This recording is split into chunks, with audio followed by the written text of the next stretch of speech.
வரவேற்பை தொடங்கிடுங்களேன். யாரு?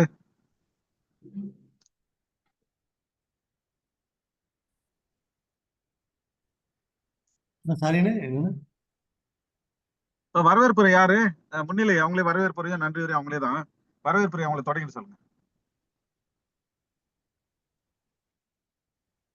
அண்ணா, நீங்க தான் தலைமை உரை சொல்லி அவரு ஸ்டார்ட் பண்ணி வச்சிருங்க. அவர் பேசினே இருப்பாரு. கடைசியா தான் எல்லாமே. நீங்க இன்ட்ரோடக்ஷன் கொடுத்து ஆரம்பிச்சிருங்க.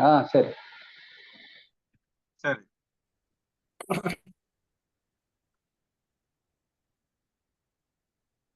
அனைவருக்கும் வணக்கம்.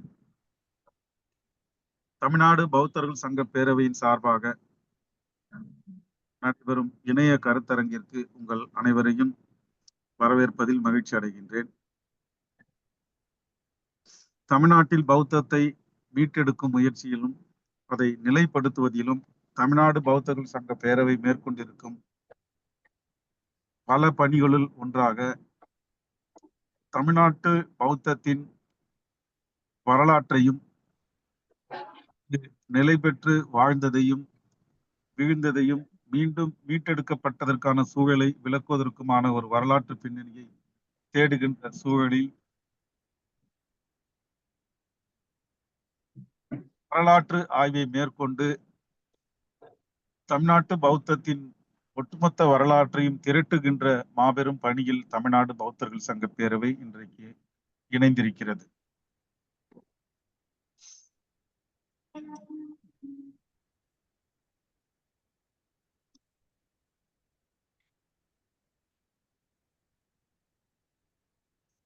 இது யாராவது தேர்ட் பார்ட்டி ஏதாவது ஆக்சஸ் பண்றதா வருது? வருண். ஓகே. இங்க எல்லாருக்கும் ஒரு வேண்டுகோள் என்னன்னா, நீங்க இத காப்பி பண்ணி இதனோட லிங்கை காப்பி பண்ணி எல்லாரும் அவங்க ஃபேஸ்புக்ல முதல்ல போட்டுருங்க. அது லைவ்ல அங்க போயிட்டு இருக்கோம். எல்லாரும் அதை பார்ப்பாங்க. அதை தவறாம இப்போ செஞ்சிருங்க. செஞ்சிட்டீங்கன்னா கொஞ்சம் நிறைய பேர் வியூவர்ஸ் வந்து போய் சேரத்துக்கு வசதியா இருக்கும். ஒவ்வொரு முறையும் நமக்கு அது லிங்க் வரும்னு போட்டிருக்காரு. அந்த லிங்கை காப்பி பண்ணி அப்படியே நீங்க உங்க ஃபேஸ்புக்ல போட்டுடுங்க.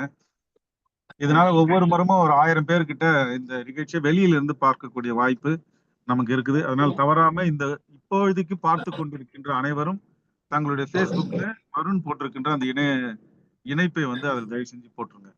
இது ஒவ்வொரு வாரமும் எல்லாரும் ஒரு வழக்கமா வச்சுக்கோங்க. நிகழ்ச்சிக்கு வருவோம். இப்போ இந்த வரலாற்றை தேடுகின்ற பணியில் தமிழ்நாடு பௌத்தர்கள் சங்க பேரவை தொடர்ந்து ஈடுபட்டு வருகிறது.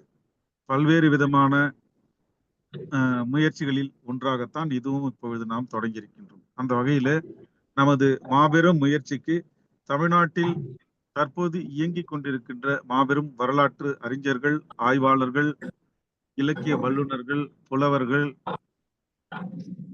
வரலாற்று ஆசிரியர்கள், தொல்லியல் ஆய்வாளர்கள், கல்வெட்டு ஆய்வாளர்கள் என பல தரப்பட்ட அறிஞர்களும் நம்மோடு இத்தலத்திலே கைகோர்த்திருக்கின்றார்கள். அவர்கள் மேற்கொண்டிருக்கின்ற இதுவரை தங்களது ஆய்வை மேற்கொண்டு கண்டடைந்த உண்மைகளை, பௌத்தம் தொடர்பான உண்மைகளை நமக்கு வழங்குவதற்காக நாம் ஏற்பாடு செய்திருக்கின்ற ஒரு இணைய வழி தொடர்தான் இந்த மாபெரும் கருத்தரங்கு தொடர். தமிழ்நாட்டின் பௌத்தம் என்கின்ற பொது தலைப்பிலே நாம் இந்த கருத்தரங்கை நடத்துகின்றோம்.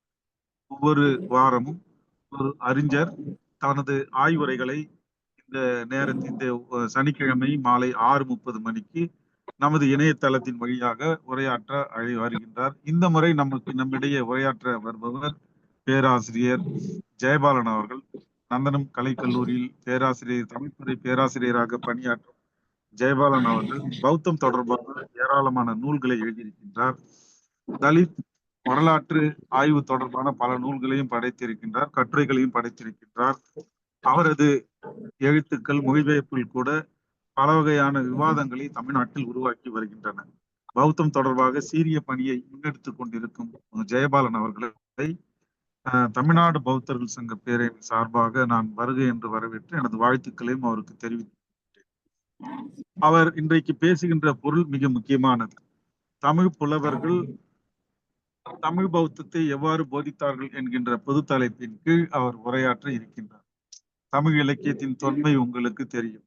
சங்க இலக்கியம் தொடங்கி சங்கம் அறிவிய காலம் வளர்ந்து பக்தி இலக்கிய காலம், அதற்கு பிற்பாடு 17, 17, 18, 19ஆம் நூற்றாண்டுக்கான இலக்கியங்களோடு வளர்ந்து இறுதியிலே நவீன இலக்கியங்களில் இப்பொழுது உச்சத்தை எட்டியிருக்கின்ற இந்த பரந்துபட்ட காலத்தில் குறிப்பாக இதிலே பௌத்தம் தொடர்பாக பணியாற்றியவர்கள், தங்களது கருத்துக்களை முன்வைத்தவர்கள், பௌத்தத்தின் சுவடுகளை தங்களது கவிதைகளின் மூலமாகவும் படைப்புகளின் மூலமாகவும் 2000 ஆண்டுகளுக்கு மேலாக விட்டு வைத்திருக்கக்கூடிய அந்த தகவல்களை எல்லாம் தொகுத்து நம்மிடையே வழங்க இருக்கின்றார் என்பதையும் நான் மகிழ்ச்சியோடு தெரிவித்துக் கொள்கின்றேன். எப்பொழுதும் வரலாறு தான் ஒரு அமைப்பின் வலிமையை தீர்மானிக்கின்றது. எவ்வளவுதான் நாம் இயக்கத்தை கட்டமைத்தாலும் கருத்தியல் ரீதியான பின்புலம் ஒரு இயக்கத்திற்கு எப்பொழுது கிடைக்கின்றதோ, அதே போல வரலாற்று ரீதியான பின்புலம் எப்பொழுது உறுதியாக அதற்கு கிடைக்கின்றதோ, அந்த இயக்கம்தான் வலுவான எதிர்காலத்தையும் கட்டமைக்க முடியும் என்கின்ற புரிதலோடு தான் நம் தமிழ்நாடு பௌத்தர்கள் சங்க பேரவை இயங்குகின்றது. உணர்வு ரீதியாக நாம் பௌத்தத்தை அணுகுவது ஒரு பக்கம் இருந்தாலும், அது நிலை பெறக்கூடிய அளவிற்கு பௌத்தத்தை உறுதியாக கட்டமைக்கின்ற ஒரு வடிவத்தை உணர்வு ரீதியாக இயங்குகின்றவர்களால் நமக்கு வழங்குகின்ற பங்களிப்பு குறைவுதான். ஆனால் அந்த உணர்வு ரீதியான பௌத்தத்தை வலிமையாக கட்டமைப்பதற்கு, பரந்துபட்ட தளத்திலே கொண்டு போய் சேர்ப்பதற்கு, பௌத்தத்தின் மறுப்பாளர்களுக்கு உரிய விளக்கத்தை தருவதற்கு, பௌத்தத்தை ஏற்றுக்கொள்ளாதவர்களுக்கு உரிய விளக்கத்தையும் அவர்கள் ஏற்றுக்கொள்ளுகின்ற விதத்தில் தங்களது கருத்துக்களை முன்வைப்பதன் மூலமாக பௌத்தம் தொடர்ந்து தகவமைத்து வந்திருக்கின்றது. பௌத்தத்தின் இயல்பான ஒரு கோட்பாடு விவாதத்தின் மூலமாக தனது இருப்பை தக்க வைப்பது அல்லது தனது நிலைப்பாட்டை நிலைப்படுத்துவது என்கின்ற ஒரு வழக்கம் புத்தர் காலத்திலிருந்து இருக்கின்றது. அவருக்கு பின்பற்றிய பௌத்த அடியார்கள், புத்தரின் சீடர்கள் எல்லாம் விவாதங்களின் மூலமாக கருத்துக்களை இந்தியா முழுவதும் பரப்பி வந்தார்கள். எனவே தமிழ்நாடு பௌத்தர்கள் சங்க பேரவை தனது அசலான, அதாவது புத்தர் என்ன போதித்தாரோ அந்த அசலான வழியை பின்பற்றுகின்றது. விவாதங்களை முன்னெடுக்கின்றது. விவாதங்களின் அடிப்படையில் பௌத்தத்தை கட்டமைக்கவும் முயல்கின்றது. ஆனால் இந்த விவாதங்கள் அனைத்தும் வலிமையான உண்மையின் மீது கட்டமைக்கப்பட வேண்டும் என்பதில் உறுதியாக இருக்கின்றது. அதனால்தான் இப்படிப்பட்ட இணைய வழி கருத்தரங்குகளை நாம் நடத்துகின்றோம். இந்த இணைய வழி கருத்தரங்குகளின் மூலமாக நாம் நமது வரலாற்றை மட்டுமல்ல, ஒப்பீட்டு வரலாற்றையும் நாம் தெரிந்து கொள்கின்றோம். பௌத்தம் அழிக்கப்பட்ட சுவடுகளை நாம் தெரிந்து கொள்ள வேண்டும். அது எப்படியெல்லாம் சிதைக்கப்பட்டது என்பதையும் நாம் தெரிந்து கொள்ள வேண்டும். இறுதியாக தனது இருப்பை எவ்வாறு இழந்தது என்பதை தெரிந்து கொள்ள வேண்டுமானால் வரலாற்றின் துணை இல்லாமல் நாம் எதையும் சாதிக்க முடியாது.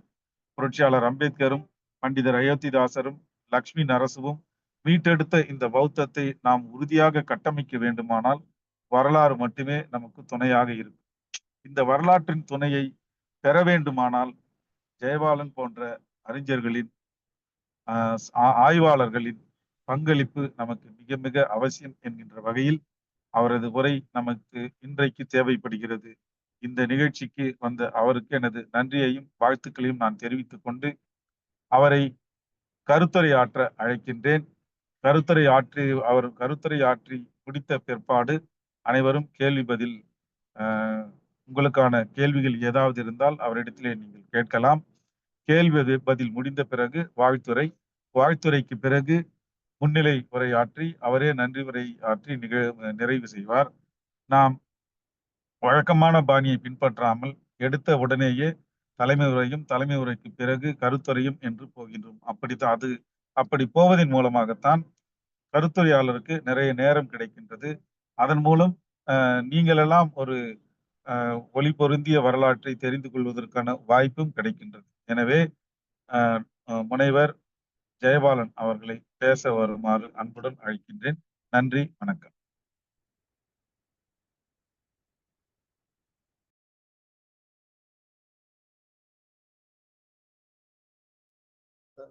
சார் ஜெயபாலன் சார், நீங்க உங்களே அன்மியூட் பண்ணிக்கலாம். மியூட்ல இருக்கீங்க.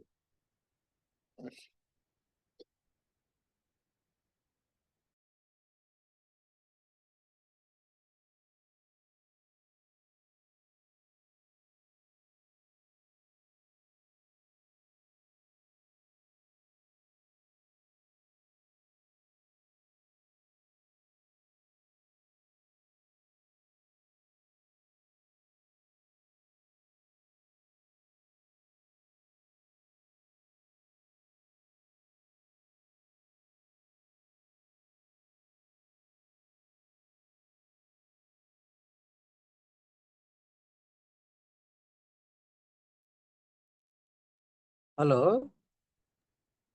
சார் கேக்குது, பேசுங்க சார். சார் கேக்குது. கேக்குதுங்க. கேக்குது பேசுங்க சரி, சார். சரி. அனைவருக்கும் இனிய மாலை வணக்கம். இரவு வணக்கம் கூட சொல்லலாம், 7 மணி ஆக போகுது. தமிழ்நாடு பௌத்த கவுன்சில் என்ற அமைப்பின் மூலமாக தமிழ்நாட்டில் பௌத்த மறுமலர்ச்சிக்கு மகத்தான ஒரு மறுமொழிகளை தொடர்ந்து ஆற்றி வருகிற அத்துணை அறிஞர்களுக்கும், அன்பிற்கினிய கௌதம சன்னா அவர்கள் தொடங்கி பார்த்திபன் இன்னும்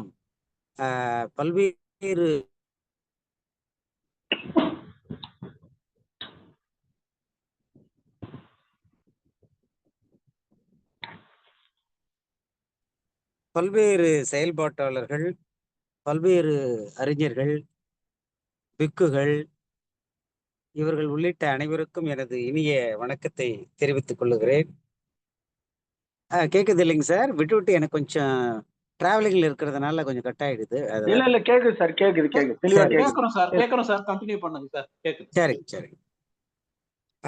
இன்றைக்கு தலைமை உரையில் சிறப்பாக தனது கருத்துக்களை கௌதம் சன்னா அவர்கள் கூறியதைப் போல ஒரு வரலாற்று அடிப்படையில், தொல்லியல் அடிப்படையில், இலக்கிய சான்றுகளின் அடிப்படையில் பௌத்தத்தை நாம் புரிந்து கொள்வது என்பது மிக முக்கியமான ஒன்று.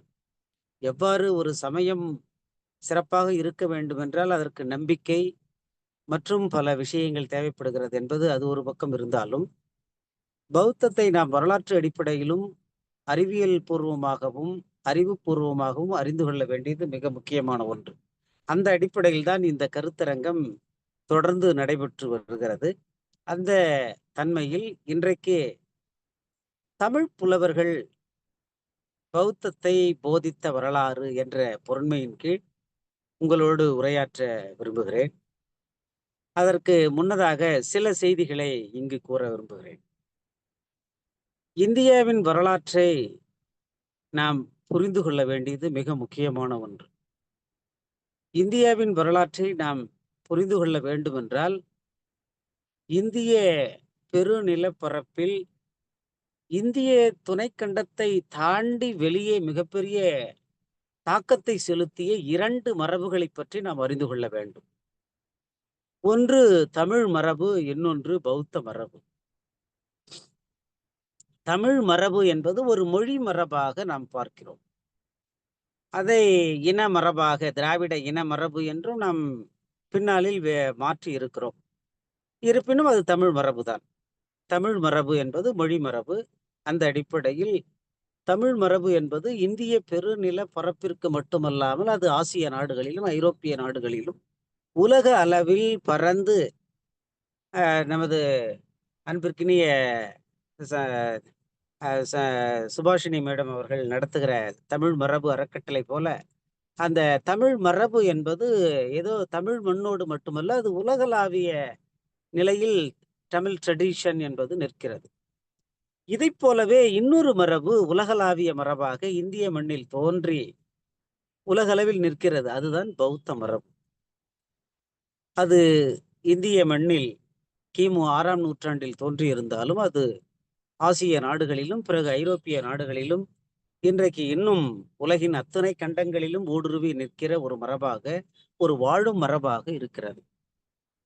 தமிழ் மரபு என்பதும் பௌத்த மரபு என்பதும் மொழியாலும் மதத்தாலும் அறியப்பட்டாலும் இந்த இரு மரபுகளும் காலம் கடந்து, இடம் கடந்து, மொழி கடந்து, பல்வேறு சூழல் கடந்து மனிதர்கள் அனைவரையும் தொடுகின்ற பல நற்கூறுகளை கொண்டு இருக்கிற ஒரு பெரிய மரபு ஆகும்.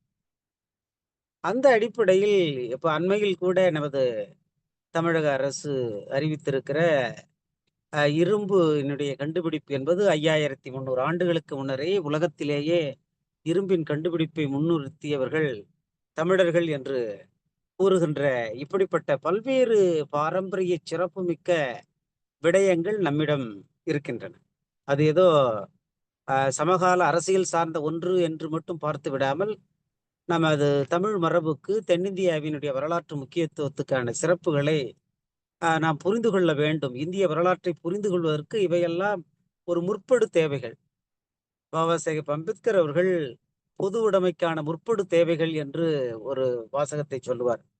அதை போல இந்தியாவை புரிந்து கொள்வதற்கான முற்படு தேவைகளில் தமிழினத்தின் மாண்புகளை, தமிழ் நிலத்தின் பெருமைகளை, தமிழ் பண்பாட்டின் சிறப்புகளை புரிந்து கொள்வது என்பது ஒரு அடிப்படை தன்மை. அதைப் போலவே பௌத்தத்தின் மேன்மைகளை, அதன் சிறப்புகளை புரிந்து கொள்ள வேண்டியது ஒரு அடிப்படை தன்மை என்று கூறலாம். புரட்சியாளர் பாபா அம்பேத்கர் அவர்கள் பௌத்தத்தை ஒரு பிரெஞ்சு புரட்சியோடு ஒப்பிடுவார். சுதந்திரம், சமத்துவம், சகோதரத்துவம் உள்ளிட்ட அந்த சிந்தனைகளை உலகிற்கு உறக்கச் சொல்லியது பிரெஞ்சு புரட்சி என்று நாம் அனைவரும் கருதுகிறோம்.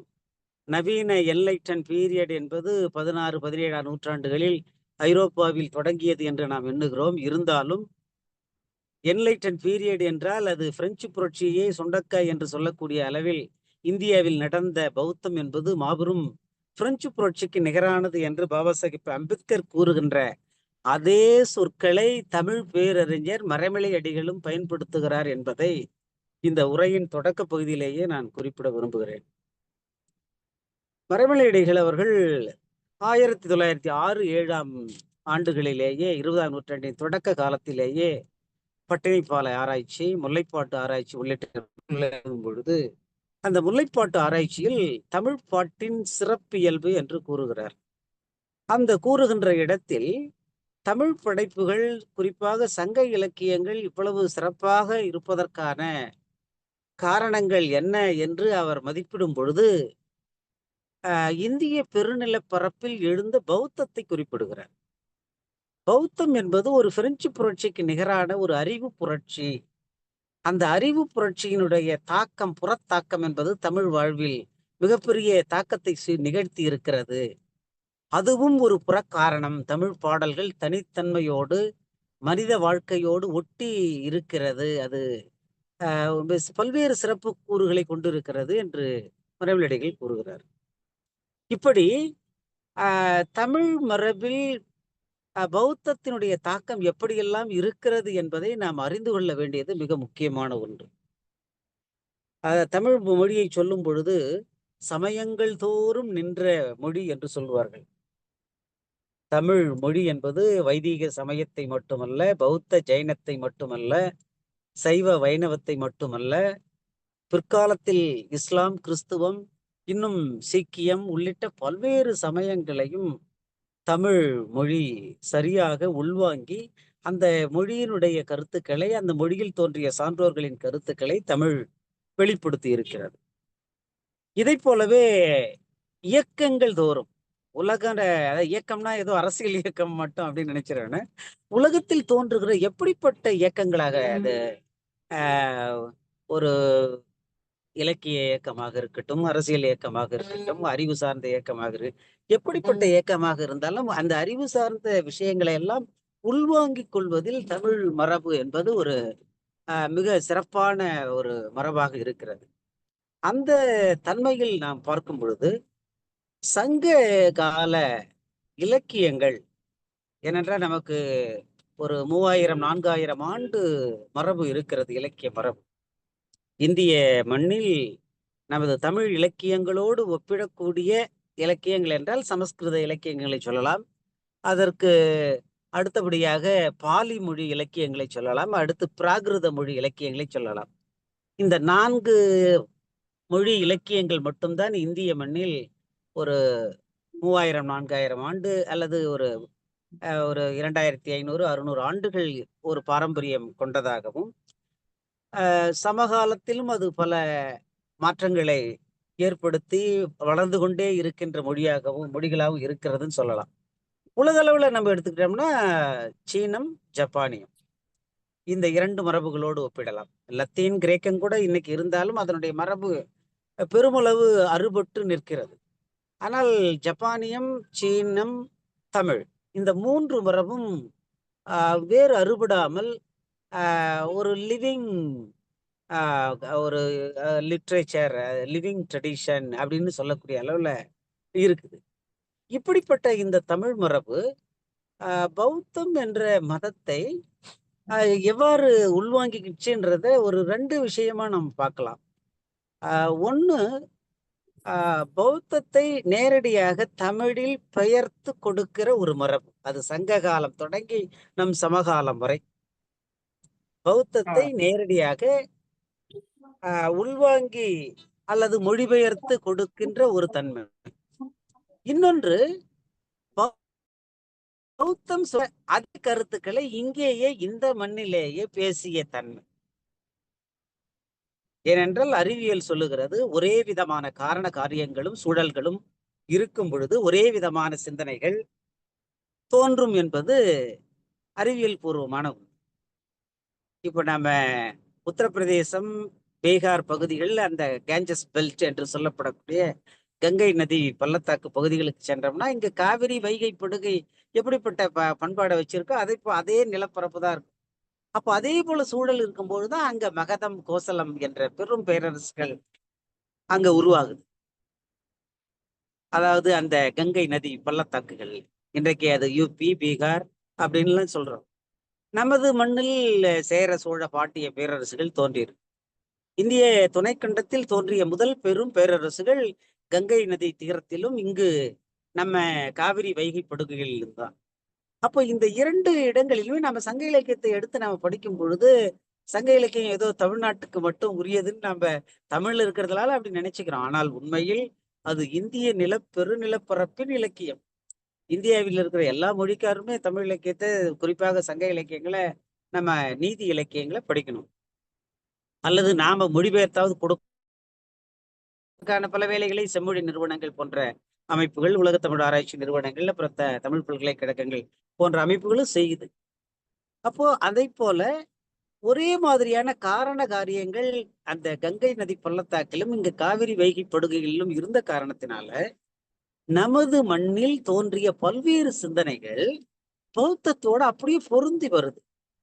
நாம சங்க இலக்கியங்கள் நாம படிக்கும்போது அது கடவுளை பத்தியோ, சொர்க்கத்தை பத்தியோ, அல்லது வேற விஷயங்களையும் அது அதிகமா விளக்கல. ஆனால் மனிதன் எப்படி வாழணும், எப்படி ஈகை பண்போடு இருக்கணும், எப்படி எல்லோருடையும் அவன் ஒரு சகோதரத்துவமா இருக்கணும், உண்பது நாழி உடுப்பவை 2, ஓரளவுக்கு நாம் சாப்பிட முடியும், ஓரளவுக்கு தான் உடுத்த முடியும்.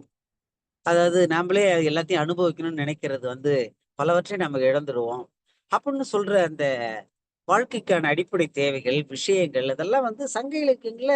அதனாலதான் இன்னைக்கு வரை அந்த இலக்கியங்கள் அவ்வளவு சிறப்பு வாய்ந்த இலக்கியங்களாக, கிளாசிக் தமிழ் மொழிக்கு செம்மொழி அந்தஸ்தை பெற்று தந்ததில் சங்க இலக்கியங்களும் அற இலக்கியங்களும் பெரும் பங்கு வகிக்கின்றன.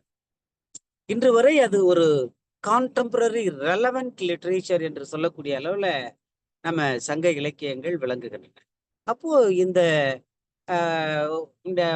இன்று நான் பேசக்கூடிய இந்த உரையினுடைய முதல் பகுதி என்பது சங்க இலக்கியங்கள்ல பௌத்த செய்திகள் எப்படிலாம் இருக்கு அப்படின்றத சொல்லலாம். ஆனா இப்ப எல்லாத்தையும் இந்த ஒரு உரையில சொல்ல முடியுமா என்னன்னு தெரியல. ஆனால் அடுத்து 2வதாக அற இலக்கியங்கள், நம்முடைய நீதி இலக்கியங்கள், திருக்குறளில் தொடங்கி 20ஆம் நூற்றாண்டில் தோன்றிய பாரதியார், பாரதிதாசனுடைய ஆத்திச்சூடிகள் வரையில் ஏராளமான அற இலக்கியங்கள் நம்மகிட்ட இருக்கு. அப்ப இந்த அற இலக்கியங்கள் சொல்ற விஷயங்கள் எல்லாம் அப்படியே இந்தியாவின் வேற எந்த இலக்கியங்களோடும் நீங்கள் ஒப்பிட முடியாது. நீங்க புத்தருடைய இலக்கியங்களோட தான் ஒப்பிட முடியும், பௌத்த இலக்கியங்களோட தான் ஒப்பிட முடியும். ஏனென்றால் அந்த அளவுக்கு இந்த அற இலக்கியங்கள் ரொம்ப இந்த புத்திசம் பேஸ்ட் ஆன் மொராலிட்டி என்று நாம் சொல்வதை போல தமிழ் அறங்கள் என்பது அந்த அளவுக்கு மிகச்சரியான மொராலிட்டியாக இருக்கு. அப்போ 1 சங்க இலக்கியங்கள், 2வது அற இலக்கியங்கள், 3வது நம்முடைய காப்பியங்கள். இப்போ இந்திய மரபில் இருக்கிற நிறைய காப்பியங்கள் சமஸ்கிருதத்திலயும் இருக்கு, பிராகிருத மொழியிலையும் இருக்கு. அந்த சீவகன் கதைகள் அதெல்லாம் பிராகிருத மொழியில பார்ப்போம். அதுக்கு அப்புறம் மிகவும் சிறப்பு வாய்ந்த இலக்கியங்கள் காப்பியங்கள்ல, in epic literature, Indian epic literature எடுத்துக்கிட்டோம்னா அதுல தமிழினுடைய காப்பியம் மிக பிரமாதமா இருக்கு. குண்டலகேசின்னு 2 காப்பியங்கள் பௌத்த காப்பியம். ஜெயின காப்பியம் நேரடியாகவோ அல்லது அதாவது மறுப்பதை போல, பௌத்ததை போல் வந்ததுனால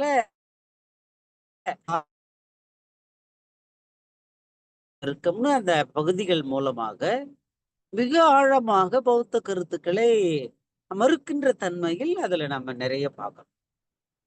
அப்போ சங்க இலக்கியங்கள், அடுத்து அற இலக்கியங்கள், அடுத்ததாக காப்பியங்கள், அடுத்ததாக சமய இலக்கியங்கள். இந்தியாவில் தோன்றிய சமய இலக்கியங்கள் அனைத்திற்கும் ஒரு முதன்மையான இடத்தை பெறக்கூடியதுன்னா தமிழ் சமய இலக்கியங்கள் தான். குறிப்பாக தமிழ் சைவ வைணவ இலக்கியங்கள். இப்படி ஒரு அதாவது நாட்டுல தோன்றிய இந்த அறிவியல் கண்டுபிடிப்புகள் கீழை நாடுகள் முழுக்க பரவுச்சுன்னு சொல்றோமோ, அதை போல தென்னிந்தியாவில் தோன்றிய பௌத்த ஞானிகள், தேரவாத ஞானிகள் பாலி மொழியிலையும் சமஸ்கிருதத்திலையும் எழுதிய மிகப்பெரிய ஞானிகள் தென்னாகரர், தம்மகிருத்தி, புத்தகோசர், போதி தர்மர், இப்படி ஒரு தோன்றியது நமது தென்னிந்தியா தமிழகம் தான். இதே மண்ணில் இருந்துதான் சைவர்கள் அந்த 63 நாயன்மார்களும் 12 ஆழ்வார்களும் தோன்றுகிறார்கள்.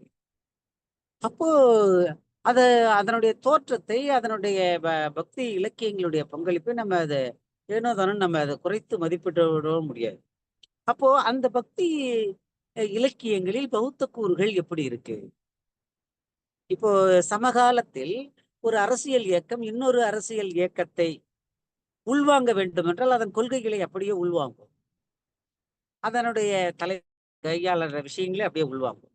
அதை போலவே சமயங்களிலும் பௌத்த ஜைன சமயங்களில் இருந்த பல கூறுகளை சைவ வைணவ சமயங்கள் உள்வாங்கி இருக்கு. அதை பண்டித அயோத்திதாசர் போன்ற மகத்தான சிந்தனையாளர்கள், அப்புறம் அப்பாதுரையார் போன்ற அறிஞர்கள், மயிலை சீனி வெங்கடசாமி, அதற்கு முன்னராக திருவிக்கா போன்றவர்கள், இன்னும் ஊவே சாமிநாத ஐயர் போன்ற அறிஞர்கள் என பலர் இதையெல்லாம் எழுதியிருக்கிறார்.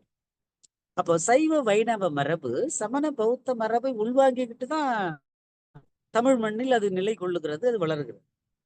அப்போ இந்த சமய இலக்கியங்களில் எவ்வாறு பௌத்த கருத்துக்கள்லாம் ஊடுருவி இருக்குதுன்றதை நம்ம பார்க்கலாம். அதை விரிவாக அதை பார்க்கணும். அடுத்ததாக நமக்கு சிற்றிலக்கியங்கள். சிற்றிலக்கியங்கள் நமக்கு 96 சிற்றிலக்கியங்கள்னு நாம சொன்னாலும் மிகப்பெரிய அளவுல நிறைய சிற்றிலக்கியங்கள் இருக்கு. இந்த சிற்றிலக்கியங்களில் ஏராளமான பௌத்த சிற்றிலக்கிய போக்குகளை நாம் பார்க்க முடியும். பௌத்த சிற்றிலக்கியங்கள்னா நமக்கு அபிதம பிடகத்தை கடந்து சுத்த பிடகத்துல பார்க்கும்போது, சுத்த பிடகத்துல 5வது பகுதியாக இருக்கிற குத்தக நிகாயம். நிகாயம்னா மைனர் லிட்ரேச்சர்னு பேருக்கு. சிற்றிலக்கியங்கள், சின்ன சின்ன சிறிய இலக்கியங்களின் தொகுப்புகள். அதுல ஒரு 12-13 நூல்கள் அதுல இருக்கு. அதுலதான் தம்மபதம் 1, அதுல இந்த மிலிந்த பன்க, இந்த மாதிரி பல நூல்கள்ல அந்த புத்தர் இவ்வாறு கூறினார், அந்த அந்த மாதிரியான அந்த இதி உத்தகா, இந்த மாதிரி பல நூல்களை அதில் பார்க்க முடியும். அதை போல தமிழில் தோன்றிய சிற்றிலக்கிய நூல்கள், பிற்காலத்துல தோன்றிய இந்த நூல்களில் எல்லாம் பல்வேறு கூறுகள், பௌத்த இலக்கியத்தின் கூறுகள், பௌத்த இலக்கியத்தினுடைய தன்மைகள் இதெல்லாம் இருக்கு. இப்போ இதெல்லாம் நம்ம விரிவாக ஆராய்ச்சி செய்ய வேண்டிய தேவை இருக்கு. அதன் பிறகு ஐரோப்பியருடைய காலத்தில் பௌத்தம் எவ்வாறு பார்க்கப்பட்டது? இப்ப அண்மையில் கூட திராவிட மொழிகளில் ஒப்பிலக்கம் எழுதிய கால்டுவெல் அவர்களுடைய கொற்கை என்ற ஒரு சிறிய பதிவு ஆங்கிலத்தில் அவர் எழுதி தமிழ்ல மொழிபெயர்க்கப்பட்டு வந்த அந்த நூலை நான் படிக்கும்போது அதுல ஒரு மிக அழகான கொற்கை நகருக்கு போயிருந்தேன். அங்க ஒரு புத்தர் சிலை பார்த்தேன் அப்படின்னு அவர் அந்த காலத்துல பதிவு பண்றார். அது ஒரு 100 ஆண்டுகளுக்கு 120 ஆண்டுகளுக்கு முன்னாடியே அந்த பதிவுகளை அவர் செய்கிறார். அப்படி இப்ப இந்த ஐரோப்பியர் காலத்தில் அது கண்டுபிடிக்கப்பட்ட அந்த செய்திகள், அதன் பிறகு நமக்கு நவீன காலத்தில் பண்டித அயோத்திதாசர் தொடங்கி நம் சமகால இன்றைய 21ஆம் நூற்றாண்டில் நாம பௌத்தத்தை பேசி பல சமூக அரசியல் கண்ணோட்டங்களோடு வளர்த்தெடுக்கிற இன்றைய காலம் வரை பௌத்தம் எப்படி எல்லாம் வளர்ந்துருக்கு, எப்படி போயிட்டு இருக்கு அப்படின்றதெல்லாம் மிக விரிவாக இவரு பண்டித அயோத்திதாசர், ஐயாக்கண்ணு புலவர், பெரியசாமி புலவர், பௌத்த பெரும்புலவர் இராப்பே ராமச்சந்திரனார், இங்கே சென்னையில் இருந்த ராமசாமி, பொன்னுசாமி, தங்கவேலனார், ஆர்பி தங்கவேலனார், இப்படி பல்வேறு அறிஞர்கள், கவிஞர்கள் நம்ம இப்ப நான் சொல்ற பெயர்களும் சரி, நிறைய இலக்கியங்களும் சரி, இலக்கிய வரலாறுல கூட நம்ம பார்க்க முடியாது. சராசரி இலக்கிய வரலாறுகள்.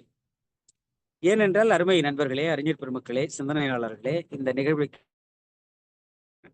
வேண்டியது ஒரு செய்தி. தமிழ் இலக்கிய 3000 ஆண்டு தமிழ் இலக்கிய இந்த பாரம்பரியத்தை நாம் புரிந்து கொள்ள வேண்டும் என்றால், வெறும் சைவ வைணவ இலக்கிய பாரம்பரியத்தோடு தான் பெரும்பான்மையினர் தமிழ் இலக்கியத்தை அணுகுகிறோம். அது பகுதி ஒரு 1500 ஆண்டு கால ஒரு ஞானசம்பந்தர், திருநாவுக்கரசர், சுந்தரர் உள்ளிட்ட அந்த சமய முப்பெரும் ஞானிகள் அந்த கண்ணோட்டத்திலிருந்து பார்த்தோம்னா ஒரு 1500 ஆண்டு கால வரலாற்று பின்புலத்தோடு தான் நம்ம தமிழ் இலக்கியத்தை பெரும்பான்மையோர் பார்க்கணும். ஆனால் அதற்கு முன்னதாக சங்க காலம் தொடங்கி நம்ம காப்பிய காலங்கள், அறநெறி இலக்கிய காலங்கள், உரையாசிரியர்கள் காலம், இதையெல்லாம் நம்ம தமிழை பார்க்கணும்னா அதுக்கு பௌத்த ஜெயின பின்புலம் இல்லாமல் நம்ம தமிழ் இலக்கியத்தை புரிஞ்சிக்க முடியாது. அப்போ அந்த ஒரு 1500 ஆண்டு கால இலக்கியங்கள் அப்படியே ஒரு இருட்படந்த ஒரு அந்த இந்தோனேஷியா அங்கோவற்ற ஆலயம்லாம் நமக்கு போராபுதூர் ஆலயங்கள் எல்லாம் பிரிட்டிஷ்காரர்கள் வந்து தேடும் வரை அப்படியே அதாவது காட்டில் மரங்கள் வளர்ந்து மூடிட்டு கடந்ததை போல மிகப்பெரிய ஆலயம் அது. உலகத்தின் அருமையான ஆலயத்துல ஒண்ணு அந்த அங்கோவற்ற ஆலயங்கள். அதெல்லாம் எப்படி மரம் மூடி கிடந்ததோ அதை போல தமிழ் இலக்கியத்தின் பெரும்பரப்பு பௌத்த ஜைன அறிவு, அந்த அறிவோடு அந்த புரிதலோடு அந்த இலக்கிய பயிற்சி இருந்தால்தான் புரிந்து கொள்ள முடியும். இப்ப நீலகேசி இலக்கியங்களை எல்லாம் பெருங்கதை இலக்கியங்கள் எல்லாம், இன்னும் சூளாமணி போன்ற காப்பியங்கள், ஐஞ்சிறு காப்பியங்கள் எல்லாம் நம்ம புரிஞ்சிக்கவே முடியல. இப்போ நிறைய பேரால அதை மட்டும் இல்ல, 19ஆம் நூற்றாண்டில் இருந்த அயோத்திதாசரையே இன்னைக்கு நான் வந்து இப்போ ஒரு 10 ஆண்டு காலம் தமிழ் இலக்கியத்தை படிச்சிருக்கேன். ஒரு இப்போ 25 ஆண்டுகளாக தமிழ் இலக்கியத்தை மாணவர்களுக்கு போதிச்சிருக்கோம். ஒரு 35 ஆண்டு காலம் தமிழில் பயிற்சி நமக்கு இருக்கு. இருப்பினும் பண்டித அயோத்திதாசரையே புரிந்து கொள்வதில் பல இடர்பாடுகள் இருக்கு. அவ்வளவாக அவர் தமிழ், பாலி, பிராகிருதம் என்று பல மொழி அறிவோடு, ஆங்கில அறிவோடு, பல்வேறு நமது கிழக்கு உலகுக்கே உரிய அந்த ஓரியன்டல் அந்த ஸ்காலர்ஷிப்போட அவரு அந்த அணுகுமுறையோட எழுதுறார். அப்ப நமக்கு எப்படி அது புரியாம இருக்கோ அதை போல தமிழ் இலக்கியத்தினுடைய தன்மைகள், அதை நாம ஆழமாக பார்ப்பதற்கு இந்த பழைய மரபையும் புரிந்து கொள்ள வேண்டி இருக்கிறது. அதாவது பௌத்த ஜெயின மரபு, அதுக்கப்புறம் இன்னும் சீவக மரபு, இன்னும் வைதிக மரபு அப்படிலாம் இருக்கு. பிற்காலத்தில் வந்து சமண சைவ வைணவ மரபு, இந்த ரெண்டுத்தையும் புரிஞ்சு கொள்ள வேண்டியிருக்கு. இப்படி நாம அதை புரிந்து கொண்டு நாம பார்க்கும் பொழுது நமக்கு சங்க இலக்கியங்கள் மிக ஆழமாக, அது சங்க இலக்கியங்களை நம்ம இப்போ பார்க்கும் பொழுது அதுல பல செய்திகள் பௌத்தத்தோட ரொம்ப ஆழமா பொருந்தி வருது. நான் ஏற்கனவே அந்த பல கூட்டங்களில் கூட பேசியிருக்கேன். அதாவது ஒரு பாடல்ல வரும், அந்த 9 நாழி உடுப்ப 2 அந்த துய்ப்போம் எனினே தப்புன பலவே அப்படின்னு சொல்லுவாரு அந்த பாடலை எழுதியவர். நம்ம ஓரளவுக்கு சாப்பிட முடியும், ஓரளவுக்கு உடுத்த முடியும், எல்லாவற்றையும் நாமளே அனுபவிப்போம் என்பது பலவற்றை இழக்க நேரிடும் அப்படின்னு சொல்லிட்டு அவர் சொல்றார், செல்வத்து பயனே ஈதல். இப்படி இந்த இப்படிப்பட்ட சிந்தனை அது ஒத்த சிந்தனையாக பௌத்தத்தோடு ஒட்டிய சிந்தனையாகவும் பார்க்க முடியும், பௌத்தத்தினுடைய அதனுடைய சமகாலத்தில் தோன்றிய சிந்தனை மரபாகவும் பார்க்க முடியும். அது பௌத்த சிந்தனைன்னு சொல்ல முடியும், 2 விதமாகவும் சொல்லலாம். ஒரு இடத்துல அங்க நம்ம புத்தருடைய வரலாற்றுக்கு வந்தோம்னா, புத்தர் வாழ்ந்த காலத்தில் கூட ஒரு குறிப்பிட்ட காலத்துல ஒரு பஞ்சம் ஒரு இடத்துல வருது. அப்போ மொக்கலானார் என்பவர் அவரு நிறைய இந்த பிளாக் மேஜிக்னு சொல்லப்படக்கூடிய அந்த விஷயங்கள்லாம் கொஞ்சம் அதிகமா செய்யக்கூடியவர். அவர் சொல்றாரு, இந்த பூமிக்கு இருக்கிற நல்ல மண்ணை எல்லாம் தோண்டிட்டு வந்து வெளியே நான் போடட்டும்னா இந்த அதாவது இந்த வறட்சி நீங்கி ஒரு வளம் கிடைக்கும் அப்படின்லாம் சொல்றாரு. சொல்றாரு, அப்போ பூமிக்குள் இருக்கின்ற என்ன ஆகுதுன்னு சொல்றாரு. என்பது அது இந்த இயற்கையை நாம் எப்படி நுகரணும்னு நமக்கு பௌத்த நூல்கள் சொல்லுது. அதுல சொல்லுது, பூவுக்கும் பாதிப்பு இல்லாமல் ஒரு வண்டு தேன் எடுக்கிறதே, அதை போலத்தான் இயற்கையை நாம் நுகர வேண்டும் என்று பௌத்த இலக்கியம் சொல்லுது. இதே கருத்தை நமது தமிழ் இலக்கியம் சொல்லுது. அப்போ இது இந்த பூமியினுள்ள இருக்கிற இயற்கை வளங்கள் நமக்கு மட்டுமல்ல, அது எல்லா உயிர்களுக்கும் சொந்தமானது. இப்ப சங்க இலக்கியங்களை நாம பாக்குறோம். காதலன் ரொம்ப காலம் பிரிஞ்சு இருந்து வீட்டுக்கு வரான். வீட்டுக்கு வரும் பொழுது அவன் காதலியை பார்க்கறதுக்கு அவ்வளவு துடிப்போட வரான். அவனுடைய மனம் அந்த வண்டியின் அந்த தேரினுடைய சத்தத்தை வேகத்தை விட வேகமா போகுது அப்படின்னு இலக்கியம் சொல்லுது.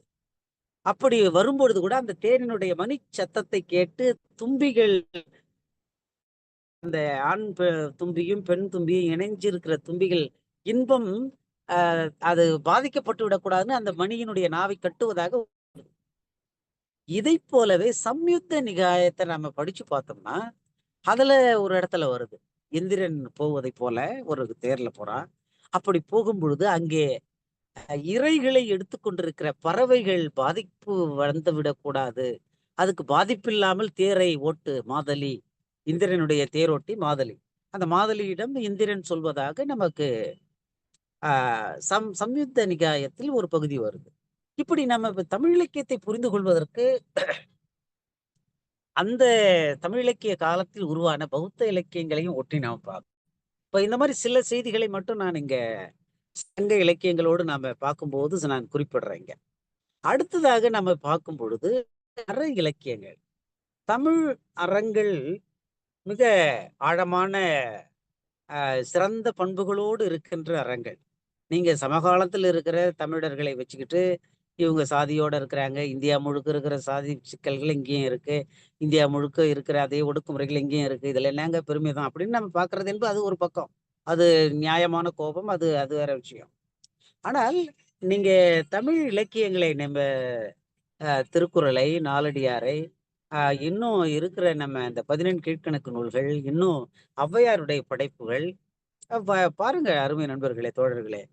ஔவையார் ஒரு பாட்டுல சொல்றாங்க, நட்பு எப்படி இருக்கணும் மாதிரி சொல்லும்போது, சில நட்பு தண்ணீரில் கோடு போட்டதை போல ஒரு பாட்டு ஔவையார் எழுதியிருக்காங்க. சில நட்பு தங்கத்தை பிளந்ததை போல, சில நட்பு பாறையை பிளந்தது போலன்னு ஒரு பாட்டு சொல்றாங்க. தண்ணீரை பிளந்தது போல எப்படின்னா, தண்ணீரை கோடு போட்டது உடனே அடுத்த நிமிஷமா அது தண்ணீர் சேர்ந்துரும். சில நண்பர்கள் அப்படி இருப்பாங்களாம், அப்படியே சண்டை போட்டுவாங்க, அடுத்த நிமிடமே குடிக்குவாங்க. அப்படி பயங்கரமா சண்டை இருக்கும், அடுத்த நிமிஷம் மாப்பிள்ள வாடா அப்போ வரும் அப்படின்னு சேர்ந்துருவாங்க. அப்போ அப்படிப்பட்ட சிலர் நட்பு இருக்கும். சில நட்பு தங்கத்தை நீங்க உடைச்சிட்டாலும் அதை மீண்டும் உருக்கி ஒன்னாக்கிட முடியும். அப்படி சில நட்பு ஒன்னா சேர்ந்துருமா. சில நட்பு பாறையை பிளந்தது போல, அதாவது பாறையை பிளந்துட்டோம்னா அது மீண்டும் சேராது. நாலடியார்ல கூட ஒரு பாட்டு வரும், நாலடியார்ல ஏதோ ஒரு இலக்கியத்துல வரும், நெல்லின் உமி சிறிது நீங்கி பழமை போல் புல்லினும் புல்லாவாமன்னு ஒரு வரி வரும். நெல் வந்து அது விலகிடுச்சுன்னா, அந்த உமி விலகிடுச்சுன்னா மீண்டும் அதை சேர்க்க முடியாது அப்படின்னு சொல்ற மாதிரி, இந்த கல் வந்து இது அப்படியே புத்தர் பயன்படுத்துகிறார். அப்போ நம்ம தமிழ் இலக்கியத்தை புரிந்து கொள்வதற்கு நான் இப்போது பௌத்த இலக்கியங்களையும் தொடர்ந்து திரிபிடக நூல்களின் கருத்துக்களை படித்து அதை உரைகளாக திரிபிடக நிறுவனத்தில் வழங்கி வருவதனால அந்த செய்திகளையும் படிச்சு பார்க்கும்போது, என்னடா இது அப்படியே புத்தர் சொன்னது மாதிரி, புத்தர் சொன்னது அப்படியே தமிழ் இலக்கியத்தில் கையாளப்பட்டிருக்கு அப்படின்னு நினைக்கிறேன். இதை போலவே மனித பிறப்பு அருமையானதுன்னு புத்தர் சொல்றாரு ஒரு இடத்துல, அரிது அரிது மனித பிறப்பு மிக அருமையானதுன்னு சொல்றாரு. இத ஔவையார் அப்படியே நமக்கு அரிது அரிது மானிடராதல் அரிது அப்படின்னு சொல்றாரு. இப்படி பல செய்திகள் நாம ஒப்பிட்டு பார்க்கக்கூடியதாக நிறைய இருக்கு இப்ப அற இலக்கியங்கள்ல. அதை போலவே நமக்கு காப்பியங்கள், அதாவது நமக்கு ஏற்கனவே நான் சொன்ன இந்த மணிமேகலை, அதன் பிறகு குண்டலகேசி, பத்தா குண்டலகேசி என்பது நமக்கு தேரி காதையிலேயே வரக்கூடிய ஒரு கதாபாத்திரம், உண்மையில் வாழ்ந்த ஒரு கதாபாத்திரம். அந்த வாழ்ந்த அந்த கதாபாத்திரத்தை தமிழில் ஒரு காப்பியமாக, குண்டலகேசி என்ற ஒரு காப்பியமாக நம்ம பாடியிருக்கோம். பிம்பிசாரன் என்ற ஒரு மன்னன் அங்க நமக்கு புத்தர் காலத்தில் வாழ்ந்த ஒரு அரசர், அவரை பற்றி பிம்பசார கதைன்னு இருந்திருக்கு. அப்படி இருந்தது, இன்னைக்கு மாறி இருக்கு. அப்படி நமக்கு நிறைய செய்திகள் தமிழ் இலக்கியங்கள்ல நமது காவியங்களில் ஊடுருவி இருக்கின்றன. காப்பியங்கள்ல இருக்கு. அதை போலவே சித்தர் பாடல்கள் தமிழ்ல நமக்கு 18 சித்தர் மரபு இருக்கு. இதை பற்றி நம்ம தமிழ் அறிஞர்களில் சாமி சிதம்பரனார் இன்னும் ஒரு சிலர் குறிப்பிட்டிருக்காங்க. இன்னும் அதை ஆழமாக கைலாசபதி அவர்கள், இலங்கையை சார்ந்த பேரறிஞர் கைலாசபதி அவர்கள் தமிழ் சித்தர் மரபு என்பது சீன திபெத்திய சித்தர் மரபோடு ஒப்பிடத்தக்கது என்று பேசுகிறார். நம்முடைய தமிழ் சித்தர் மரபு அந்த அளவுக்கு பகுத்தறிவு சார்ந்ததாகவும் மனிதருடைய உடல் நலம் சார்ந்ததாகவும் வாழ்க்கை முறைகள் சார்ந்ததாகவும் மிக ஆழமா இருக்கு. இப்ப அந்த விஷயங்கள் நிறைய நமக்கு சித்தர் இலக்கியங்கள் இருக்கு. அதுவும் இன்னும் நமக்கு ஒரு புரிபடாத, எப்படி தமிழ் இலக்கியத்தினுடைய தொடக்க கால 1500 ஆண்டு காலம் அந்த பண்டைய இலக்கியங்கள், காப்பிய இலக்கியங்கள் இன்னைக்கும் சரிவர புரிந்து கொள்ளாமல் இருக்கு. அதை போலவே நமக்கு சித்தர் இலக்கியங்கள் இன்னும் புரிஞ்சுக்கல. அவ்வளவு மிக விரிவான படைப்புகள் இருக்கு. அதை பற்றியெல்லாம் மிக ஆழமான பார்வைகளை அயோத்திதாசர் போன்றவர்கள் வழங்குகிறார்கள். ஏனென்றால் அவங்க பௌத்தத்தினுடைய கருத்துக்களை ஆழமா போய் பார்த்தவங்க. சக்கரவர்த்தி நயினார் போன்ற நீலகேசி பதிப்பித்த பௌத்த ஜைன அறிஞர்களும் மிக ஆழமாக பௌத்த ஜைன பின்புலத்தை விளக்கி இருக்கிறாங்க. அதை நாம் பற்றி கொண்டு இன்னும் கூடுதலாக சென்று நாம் பார்க்க வேண்டிய தேவை இருக்கு. அப்பதான் நம்முடைய அந்த காப்பிய மரபை நாம் புரிந்து கொள்ள முடியும். அதை போலவே நம்ம மணிமேகலை காப்பியம், அது பல அறிஞர்கள், பல சான்றோர்கள் மிக சிறப்பாக மொழிபெயர்த்து ஐரோப்பிய மொழிகளிலும் இந்தியாவின் பல மொழிகளிலும் தந்திருக்காங்க. இன்றைக்கு நம் சமகாலத்தில் மணிமேகலினுடைய விஷயங்களை எல்லாம் இந்தியாவின் பல மொழிகளுக்கு நம்ம மொழிபெயர்த்து கொடுக்கணும். அப்படி கொடுக்கும் பொழுதுதான் அது தமிழ் மரபை மட்டுமல்ல, அது இந்தியா முழுவதும் வியாபித்து இருந்த பௌத்த மரபை தமிழ் மரபு எப்படி உள்வாங்கி இருக்குதுன்றதை நம்ம புரிஞ்சுக்கணும். நம்ம பௌத்தம்னாவே, அதாவது சில அந்த முன் முடிவுகளை எடுத்துக்கிட்டே நம்ம எல்லாரையும் பார்ப்பதை போல, பௌத்தம்னாவே அது புத்தர் சம்பந்தமானது, அது உடனடியாக அப்படி இலங்கை சார்ந்து நம்ம பார்க்கிறோம். அப்படி அதோட நிறுத்திடக்கூடாது. எது இலங்கையில மட்டுமா பௌத்தம் இருக்கு? உலகம் முழுக்க இருக்கு. சீனாவுல இருக்கு, ஜப்பான்ல இருக்கு, பல நாடுகள்ல இருக்கு. 2ஆம் உலகப் போருக்கு பிறகு ஜப்பான் எவ்வளவு பெரிய எழுச்சி எப்படி பெற்றிருக்கு? அப்போ அதுக்கு காரணம் என்ன? அப்போ அப்படியெல்லாம் நம்ம அதை இணைச்சி நாம பார்க்கும் பொழுது அது தமிழோடு பௌத்தம் கொண்டிருந்த அந்த மிக விரிவான உறவுகளை நாம் புரிந்து கொள்ள முடியும்.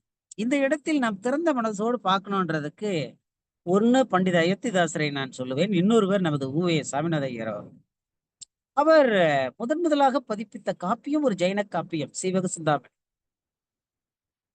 அதன் பிறகு 2ஆவதாக அவர் மயிலை சண்முகம் பிள்ளை ஏற்கனவே 1884 பதிப்பிச்ச மணிமேகலையை எடுத்து ஒரு 4 ஆண்டுகள் கழித்து 3 ஆண்டுகள் கழித்து இவர் குறிப்புரை எழுதி மணிமேகலை மீண்டும் பதிப்பிக்கிறார். அப்படி பதிப்பிக்கும் போது பல செய்தி அவருக்கு புரியலன்னு அவரே சொல்றாரு. அப்போ அவர் தமிழில் ஒரு வைதீக பின்புலத்தை சார்ந்தவர் என்று நாம் அனைவரும் அறிவோம். ஆனால் அவர் ஒரு சைவ பின்புலத்தை சார்ந்தவர். இருப்பினும் அவர் பௌத்த ஜைன காப்பியங்களை எப்படி மனம் திறந்து அவர் அதை படிச்சு அதுக்கு குறிப்பு, கண் பிறர்க்கு அளிக்கும் கண்ணோய் நின்னடி என்ற அந்த ஒரு வரிக்கு அவர் எழுதுகிறார் விளக்கம். புத்த ஜாதக கதைகளை சத்துவராக பொழுது அவர் கண்ணை கொடுத்ததை இப்படி ஜாதகாவில் வருகிறது, அதை படித்து பாருங்கள் அப்படின்னு விளக்கம் கொடுக்கிறார். நரகர் துயர்கட நடப்போய் நின்னடி, உரகர் துயரம் ஒழிப்போய் நின்னடி. உரகர் என்பது நாகரை குறிக்கும். எனக்கு அதை படிச்ச உடனே விவசாயம் எழுதுன்னு சொன்னோடனே எனக்கு இது நமக்கு சுத்த நிபாதாவில் உரக வக்கம் என்று ஒன்று இருக்கிறது. அது என்ன என்றால் பாம்புகள் பற்றிய ஓமைகள். பாம்புகளை ஓமைகளாக வைத்து மிக அருமையாக பௌத்த கருத்துக்களை பேசியிருக்கிறார்கள். அதற்கு பெயர் உரக வக்கம். அதாவது பாம்புகள் பிரிவு என்று சொல்வோம். அப்படி ஒன்னொன்னுக்கும் எவ்வளவு மனம் திறந்து அவர்கள் சென்று தமிழ் இலக்கியத்தின் ஆழத்திற்கு சென்றார்கள். நாம் சமயம் கடந்து, சாதி கடந்து, திறந்த மனதோடு அனைத்தையும் பயில வேண்டும். அப்படி பயின்றால்தான் தமிழின் ஆழத்தை நாம் காண முடியும். தமிழ் அந்த அளவு அது கால பௌத்த ஜெயின மரபை மட்டுமல்ல, வைணவ மரபை மட்டுமல்ல, சமகாலத்திலும் பகுத்தறிவு மரபையும் பண்டித அயோத்திதாசரை, தந்தை பெரியாரை, இன்னும் சமகால பல்வேறு அறிஞர்களின் கருத்துக்களையும் அது உள்வாங்கி தமிழ் புத்தம் புதியதாக மாறிக்கொண்டிருக்கிறது என்று அந்த பின்புலத்தோடு பார்க்கும். இப்படி பார்க்கும்போதுதான் தமிழ் காப்பியங்கள்ல இருக்கிற பல்வேறு செய்திகளை நாம் புரிந்து கொள்ள முடியும். அடுத்ததாக அந்த சித்தர்களுடைய படைப்புகள் சொன்னேன். அதை போலவே தமிழில் மிகப்பெரிய அளவில் உரை இலக்கியம், கமெண்ட்ரி லிட்ரேச்சர் ஆர் பேராஃப்ரீஸ் லிட்ரேச்சர் என்று சொல்லக்கூடிய கமெண்ட்ரி உரை இலக்கியம், மூல நூல்களுக்கு, அதாவது அந்த பழைய கால நூல்கள் புரியாமல் ஒரு காலத்தில் போகும்பொழுது அதுக்கு உரை விளக்கங்கள் வருகின்றன. எப்படி நம்ம பல்வேறு பழைய இடத்துக்கு போய் பார்க்கணும்னா கைடு ஒருத்தர் தேவைப்படுது இல்லைங்களா? அதை போல பழைய நூல்கள் புரியாத போது உரைகள் எழுதுவார்கள் தோன்றினாங்க. நமக்கு இளம்பூரணர் தொடங்கி 20ஆம் நூற்றாண்டில் நம் சமகாலத்தில் வாழுகின்ற உரையாசிரியர்கள் வரையில் ஒரு மிகப்பெரிய உரைமரபு இருக்கிறது. இதை போலவே உரைமரபு இந்தியாவில் 2 மொழிகளுக்கு தான். இன்னொன்று பாலி உரைமரபு, மிகப்பெரிய உரைமரபு இருக்கு. புத்தகோசரிலிருந்து பிரமாதமான உரைகளை வழங்கியிருக்கிறார்கள். உண்மையில் அருமை நண்பர்களே, தங்கத்தை எவ்வளவு சிறிதாக வெட்டினாலும் அது தங்கம்தான் என்று ஒரு ஓமை புத்தகோசர் பயன்படுத்தும். இதை அப்படியே நமது தமிழ் சந்தனக்கோலை எவ்வளவு சிறிதாக நறுக்கினாலும் அது சந்தனம் தான் ஓமைகளை பயன்படுத்துறாங்க. இப்படி பல விஷயங்கள் இது ஏதோ இது என்னங்க இது அவர் தங்கத்தை சொன்னாரு இது சொல்லிட்டாரு அப்படின்னு நம்ம ஒதுங்கிட முடியாது. அந்த ஒரு சிறிய ஓமை என்றாலும் இது எப்படி கிரேட் மென் திங்ஸ் அலைக் என்று போல உயர்ந்த பெரிய மனிதர்கள் ஒரே மாதிரி பார்க்கிறார்கள், சிந்திக்கிறார்கள் என்று கூட நம்ம எடுத்துக்கலாம். அப்படி அந்த உரைகள் என்பது மிகப்பெரிய அளவில் இருக்கு.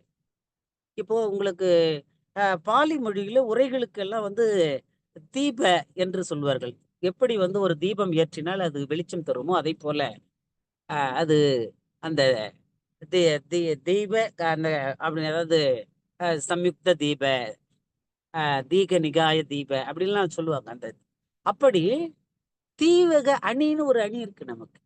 அது தீவக அணி என்பது ஒரு இடத்தில் அது வருகின்ற ஒரு எடுத்துக்காட்டு, அது எல்லா இடத்துக்கும் பொருந்துவதாக அமையும் அப்படின்னு சொல்றாரு. இப்படி பல ஓமைகள், அந்த அணிகள். இப்போ தமிழ்ல ஒரு பாட்டு இருக்கு, அது எந்த இலக்கியத்துல இருக்குன்னு தெரியல, உடனே கண்டுபிடிக்கணும். இது புத்திசத்திலையும் வரக்கூடியதுதான். ஒரு விவசாயி உடைஞ்சு போன நுகத்தடியை ஏற்கலப்பை அதை கட்டும்போது அங்க மாடுகள் இழுப்பதற்கு அந்த மாடுகளின் கழுத்துல வைக்கிறது தான் நுகத்தடி. அந்த நுகத்தடி உடைந்து போனதை தூக்கி போட்டுட்டான். அது ஆற்றில் விழுந்தது. ஆற்றிலிருந்து அது கடலுக்கு சென்றது. கடலில் அது அந்த நுகத்தடி இருக்குது. அதுல ஒரு சின்ன துளை இருக்கிறது. அந்த துளையில் கடலில் கண் தெரியாத ஒரு ஆமை எப்பொழுதாவது அந்த துளையில் மாட்டுவது என்பது எவ்வளவு அரிதாக நடக்கக்கூடியதோ அப்படி மனித பிறப்பு அரிதானது என்று ஒரு பழைய பாடல் தமிழில் இருக்கிறது. அருமை நண்பர்களே, அறிஞர்களே, இது அப்படியே புத்த சுத்தத்திலும் இருக்கிறது. அப்ப இது அப்படியே ஒரே மாதிரி ஒரே நாட்டுல தான் நம்ம இருக்கிறோம். ஆனால் அந்த வடக்கத்திய பண்பாடு என்பதும் கிழக்கத்திய நம்ம தெற்கு பண்பாடு என்பதும் ரொம்ப வேற வேற நினைக்கிறோம். அப்படி அல்ல. அதாவது அந்த அளவுக்கு அது ஒன்றாக இருக்கிறது, மிக ஆழமாக இருக்கிறது. இதையெல்லாம் நாம அதாவது திறந்த மனதோடு, சிறந்த மனதோடு நாம் அணுக வேண்டும். அப்படி நமக்கு அந்த ஒப்புமைகள், அந்த ஓமைகள், அணிகள் அப்படிலாம் இருக்கு.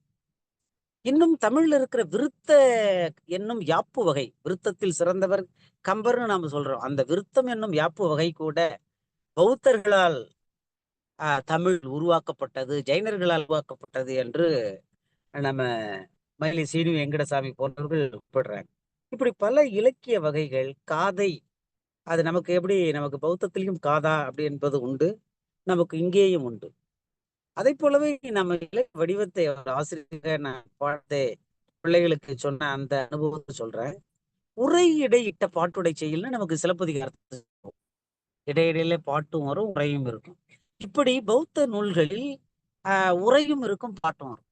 அந்த சுத்தங்கள், புத்தருடைய அந்த சுத்தங்கள் உரையோடு இருக்கும், பாட்டும் இடையில இடையில வரும். அப்படி இருக்கு. இப்படி இதெல்லாம் நம்ம ஒப்பு பார்ப்பதற்கு நிறைய செய்திகள் இருக்கின்றன. அதன் பிறகு இப்போ நம்ம சங்க இலக்கியம் பார்த்துட்டோம், அடுத்து அறநெறி காலம் பார்த்தோம், அடுத்து ஆஹ் காப்பியங்கள் முடிஞ்சது, சித்தர்கள் காலம் பார்த்தோம். சிற்றிலக்கியங்கள்ல நிறைய ஆற்றுப்படைகள், அதாவது அந்த பெருவளம் பெறார்க்கு அறிவுரி என்று சொல்வார்கள்.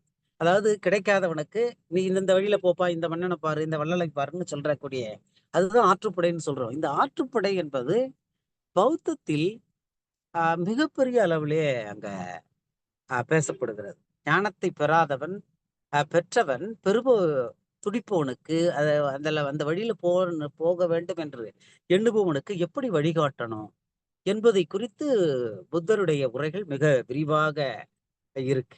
அதுல நிறைய செய்திகள் இருக்கு. அதே போல ஆற்றுப்படை போலவே இன்னும் பல இலக்கிய கூறுகள் இருக்கு.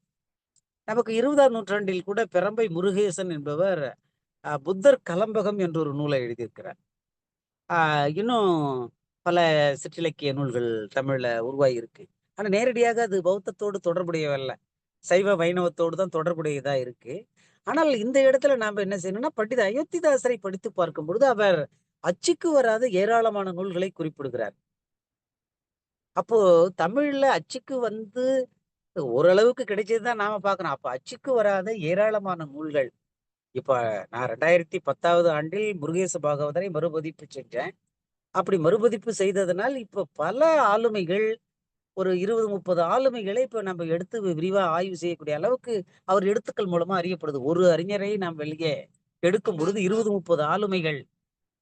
ஒரு நல்ல முற்றிய ஒரு வேர்க்கடலை செடியை பிடுங்கினோம்னா அது அப்படியே கொத்து கொத்தா வேர்க்கடலை அது அடியில இருந்து அப்படியே அந்த ஒரு செடியை பிடுங்கும் போது வருவதை போல ஒரு அறிஞரை நான் எடுக்கும் பொழுது ஒரு 20-30 அறிஞர்கள் அவரோடு ஒட்டி பல காலத்துல வேலை செய்ய வெளியே வராங்க.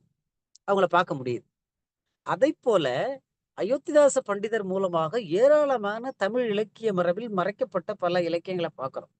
அது அதுல பல இலக்கியங்கள் இருக்கு. இப்ப அசோதரை அம்மன் புலம்பல், அந்த மாதிரி சொல்றாரு அவர். நிறைய பேரே வித்தியாசமா இருக்கும். அப்படி அயோத்திதாஸ் பண்டிதர் அவர் ஆழமாக படித்து அந்த தமிழ்ல இருந்து நம்ம எடுத்து கொடுக்கிறார். அப்படி நிறைய சிற்றிலக்கியங்கள் பௌத்தம் சார்ந்தும் பௌத்த கருத்துக்களை ஒட்டியும் இருக்கு. அதனால்தான் மார்க்சிய விமர்சகர் தோமுசி ரகுநாதன் அவர்கள் சமுதாய இலக்கியம் என்று சிற்றிலக்கியங்களை பற்றி ஒரு சின்ன நூல் எழுதியிருக்கிறார். அது சமூக கண்ணோட்டம் உடையவை. நீங்க இன்றைய 21ஆம் நூற்றாண்டில் எத்தனை சிந்தனைகள், எத்தனை மரபுகள் தோன்றிய பிறகும் கூட நம்ம புத்தரை தேடி பார்க்கிறோம்னா என்ன காரணம்னா, புத்தர் போதித்தவை ரொம்ப அத சொல்றாரு. ஒரு அம்பு பாய்ந்து ஒருத்தன் கிடக்குறான், அவனுக்கு அம்பை எடுத்துட்டு மருந்து போடுறதுதான் வேலையை தவிர இந்த அம்பை எய்தவன் யாருன்னு ஆராய்ச்சி பண்றது என் வேலை இல்லைன்றார் புத்தர். அப்போ எவ்வளவு பிராக்டிக்கலானதா இருக்கு, எவ்வளவு நடைமுறை சார்ந்ததா இருக்குதுன்றத இதை விட நம்ம அவ்வளவு நவீனமானவைன்னு டாக்டர் அம்பேத்கர் அவர்களும் சொல்லுவார். புத்தரின் போதனைகள் அவ்வளவு நவீனமானவைன்னு சொல்லுவார். It's A well modernised thoughts அப்படின்னு சொல்றாரு. அப்போ அந்த நவீனமயமான சிந்தனைகளாக இருப்பதனால்தான் அதில் எவ்வளவு நாம் எடுத்தாலும் நமக்கு அமுத சுரபி என்ற ஒரு கோட்பாட்டுல எவ்வளவு அல்ல குறையாதுன்ற மாதிரி பௌத்தத்தின் கருத்துக்களும் இருக்கு. இப்படி தமிழ்ல நிறைய விஷயங்களை நாம அதை ஒப்பிட்டு பார்க்க முடியும். அதே போலவே பௌத்தத்துல நமக்கு பாரமிதங்கள் என்று ஒரு கோட்பாடு இருக்கு. 10 விதமான நிறைவுடைமைகள்னு தமிழ்ல சொல்லுவோம், இங்கிலீஷ்ல பர்ஃபெக்ஷன்ஸ் சொல்லுவோம். தானம், அந்த மாதிரி பொறுமை, அந்த வீரியம் அப்படின்னு நிறைய அந்த பண்புகளை எல்லாம் சொல்லுவோம். அந்த 10 விதமான 10 பர்ஃபெக்ஷன்ஸ், 10 பாரமிதாஸ். இந்த பண்புகளை எல்லாம் தமிழ் காப்பியங்கள், தமிழ் அறநூல்கள், நம்ம தமிழ் மரபில் இருக்கிற பல விதமான நூல்கள் இதை அப்படியே எடுத்துக்காட்டு. அவ்வளவு நுட்பமாக நம் தமிழ் இலக்கிய மரபு பாடியிருக்கு. அதனால நம்ம இந்த சங்ககாலம் தொடங்கி நம் சமகாலம் வரை இருக்கின்ற இந்த புலவர்கள் அதனாலதான் ஔவையாருடைய படைப்புகளை, திருவள்ளுவர் படைப்புகளை. அப்ப அயோத்திதாஸ் பண்டிதருக்கு 2ம் படிச்சதுனால, பௌத்தத்தையும் படிச்சதுனால, தமிழ் இலக்கியமும் படிச்சதுனால, அவருக்கு எல்லாமும் அவருக்கு பௌத்தமா தெரியுது. ஆனா உண்மையிலேயே நாமும் அதோட சேர்ந்து படிச்சு நாம போய் பார்க்கும் பொழுது, பல்வேறு அ உத்திகளை நம்ம தமிழ் அறிஞர்கள் அத கண்டறிந்து மிக நுட்பமாக தமிழ்ல பேசியிருக்கிறாங்க. தமிழினுடைய செவ்வியல் தன்மைக்கு ஒரு கிளாசிக்கல் லாங்குவேஜாக இன்னைக்கு தமிழ் மரபு இருக்கு. அதுக்கு மிகப்பெரிய பங்களிப்பை தமிழ் புலவர்கள், குறிப்பாக சங்க இலக்கிய அறிஞர்கள் ஆற்றியிருக்கிறாங்க. அதைப் போலவே பௌத்த கருத்துக்களை தமிழில எடுத்து கொடுத்தவங்களும் ஆற்றியிருக்கிறாங்க என்ற இந்த செய்திகளோடு, நவீன காலத்தில் இப்போ அயோத்திதாஸ் பண்டிதருக்கு பிறகு இன்றைய 21ஆம் நூற்றாண்டு காலம் வரை அதைப் பற்றியும் நான் ஒரு புத்தகம் 2014லேயே எழுதினேன். ஆ ப 20ஆம் நூற்றாண்டு அந்த பௌத்த தமிழ் இலக்கிய வரலாறுன்னு. இன்னும் பல இன்று ஆற்றுகின்ற இந்த உரை கூட கையில் எந்த ஒரு குறிப்பும் இல்ல. பயணத்துல தான் இருக்கிறேன் இப்ப நானு. செஞ்சிலிருந்து வந்துகிட்டே இருக்கேன் கார்ல. வரும்போது அதில தான் பேசிக்கிட்டே இருக்கிறேன். அதனால எந்த குறிப்பும் இல்லாமல் தான் நானு தயார் செய்த அந்த குறிப்புகளை மனதில் வைத்துக்கொண்டு தான் பேசிட்டு இருக்கிறேன். எனவே ஒரு சில செய்திகளை இந்த உரையில் ஒரு 40 நிமிடம் பேசியிருப்பேன்னு நினைக்கிறேன். சில குறிப்புகளை இந்த உரையில் உங்களோடு நான் பகிர்ந்து கொண்டிருக்கிறேன். மிக ஆழமாக பேச வேண்டிய தலைப்பு இது. இப்படி ஒரு உரைக்கு இந்த வாய்ப்பினை வழங்கிய தமிழ்நாடு பௌத்த கவுன்சில் அமைப்புக்கும், அன்பிற்கினிய கௌதம் சன்னா அவர்களுக்கும், அன்பிற்கினிய கோவை பார்த்திபன் அவர்களும் மிக சிறப்பாக ஆ நமது ஐயா முன்னோடிகள் எரிமலை ரத்னம் அவர்கள், இன்னும் எக்ஸ்ரே மாணிக்கம் அவர்கள் தொகுத்த அந்த சிவில் உரிமை ஏட்டையெல்லாம் மிக அருமையாக தொகுத்திருக்கிறார். இன்னும் பல்வேறு பௌத்தம் எழுகிறது என்ற பல்வேறு நூல்களை எல்லாம் அவரு தொடர்ந்து பண்ணிக்கிட்டு இருக்கிறார். மிக சிறப்பாக பணிகளை செய்து வருகிறார். அன்பிற்கினிய அறிஞர், சிறந்த ஒரு அரசியல் ஆளுமை கௌதம் சன்னா அவர்களோடு இணைந்து அருமையாக பணிபுரிந்து வருகிறார். இப்படி இந்த பௌத்த சங்க கவுன்சில் இந்த வாய்ப்பை வழங்கியமைக்கு மிக்க நன்றி கூறி நான் இந்த உரையை நிறைவு செய்கிறேன். இனியும் அடுத்தடுத்த களங்களில் இந்த உரையை விரிவு செய்து உங்களோடு உரையாடுவேன் என்று கூறி நிறைவு செய்கிறேன். நன்றி, வணக்கம்.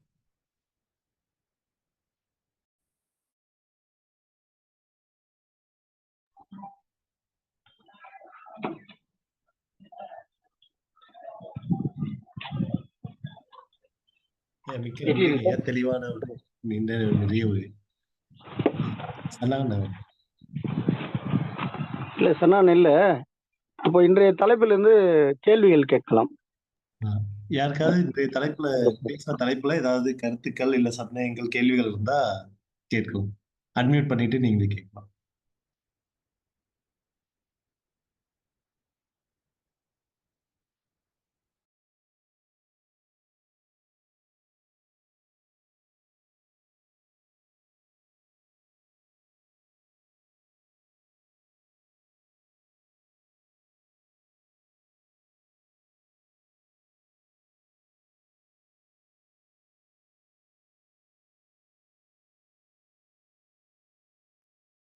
இந்த வினா எதுவும் இல்லைன்னு நினைக்கிறேன்.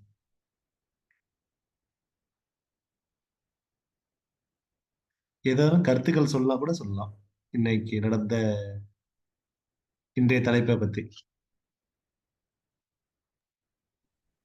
ஐயா வணக்கம் ஐயா. நான் சீதாபதி, காஞ்சிபுரம். கேக்குதுங்களா ஐயா சார்? வணக்கம். பேசுங்க ஐயா. நான் இந்த பயணத்திலேயே இருக்கிறதுனால நான் முகத்தை காமிக்க முடியல. சொல்லுங்க ஐயா. இல்ல ஐயா, உங்களோட உரை ரொம்ப தெளிவா இருந்ததுங்க. ஆனா இன்னும் நிறைய விஷயம் உங்ககிட்ட இருக்குன்னு நினைக்கிறேன்.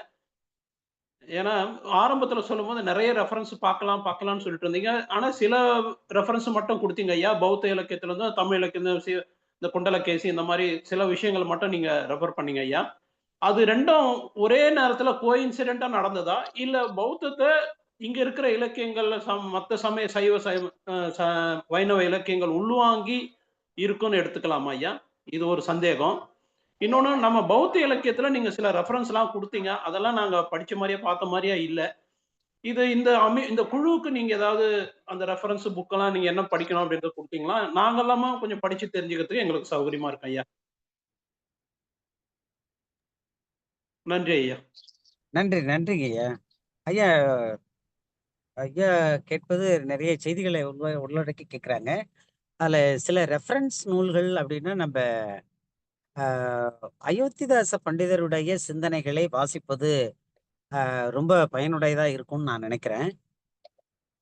அதைப் போலவே புத்த பகவான் அருளிய போதனை அப்படின்னு ஒரு புக்கு வல்பொல ராகுல அப்படின்றவரு எழுதிய நூல். அது தமிழ்ல மொழிபெயர்க்கப்பட்டும் கிடைக்குது. ஆமா ஐயா. அந்த வாட் லார்ட் புத்தா டாட், அதாவது புத்தர் போதித்தது என்ன அப்படின்றது. வாட் புத்தா டாட் என்ற அந்த நூல் அதுங்க. ஐயா, அதை வாசிக்கலாம். அதை போலவே ம். அயோத்திதாஸ் பண்டிதருடைய சிந்தனைகளை வாசிச்சோம்னா இந்த தமிழினுடைய ஒரு ஆழமான அந்த பின்புலங்களை நாம புரிந்து கொள்வதற்கு மிகவும் பயன்படும்னு நினைக்கிறேன். ஓ. இன்னும் உயசா போன்றவர்கள் எழுதியிருக்கிற நூல்கள், மணிமேகலை பற்றி அவர் எழுதியிருக்கிற குறிப்புரைகள், இன்னும் பல அறிஞர்கள் சோனா கந்தசாமி போன்றவர்கள், மயிலை சீனி வெங்கடசாமி போன்றவர்கள் எழுதியதெல்லாம் நம்ம படிச்சோம்னாக்கவே நமக்கு ஓரளவு புரிதல் வரும். பிறகு அதற்கு அடுத்த கட்டங்கள்ல நம்ம நிறைய நூல்களுக்கு போகலாம். சரி ஐயா, நன்றிங்க. நன்றி.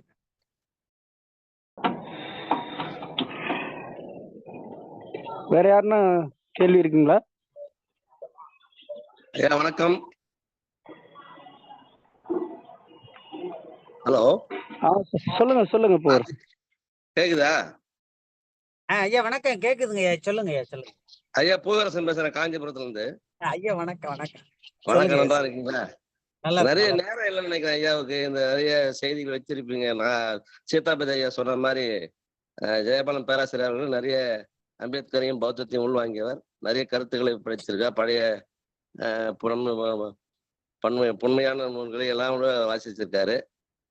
ஆனா நிறைய இந்த தேரை இல்லாதனால தான் சுருக்கமா பேசியிருக்கேன் நினைக்கிறேன். இருந்தாலும் பரவாயில்ல, கூறிய பௌத்த கருத்துக்களுக்கு நன்றி ஐயா. நன்றிங்க. நன்றி நன்றி நன்றி நன்றி. பயணத்துல இருக்கிறதுனால நானு பயணத்துல இருந்துகிட்டே அதுதான் பேசிட்டு எனக்கு வரேன். தெரியுது உங்களுடைய இல்ல அந்த நோக்கம் தான் சரியான ஒரு இதுல வரலன்னு நினைக்கிறேன். ஏன்னா நீங்க ஒரு பயணத்திலே இருக்கீங்க நினைக்கிறேன். அதனாலதான் பரவாயில்ல. இருந்தாலும் சிறப்பான கருத்துக்களுக்கு நன்றி நன்றி நன்றி. சார் ஐயா வேற யாரு?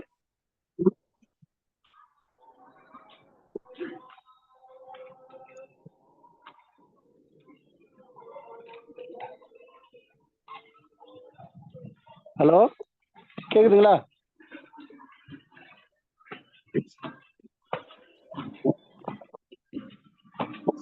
ஹலோ, கேக்குது. ஐயா பேராசிரியர், ஒரே ஒரு டவுட் ஐயா. ஹலோ, கேக்குதுங்களா?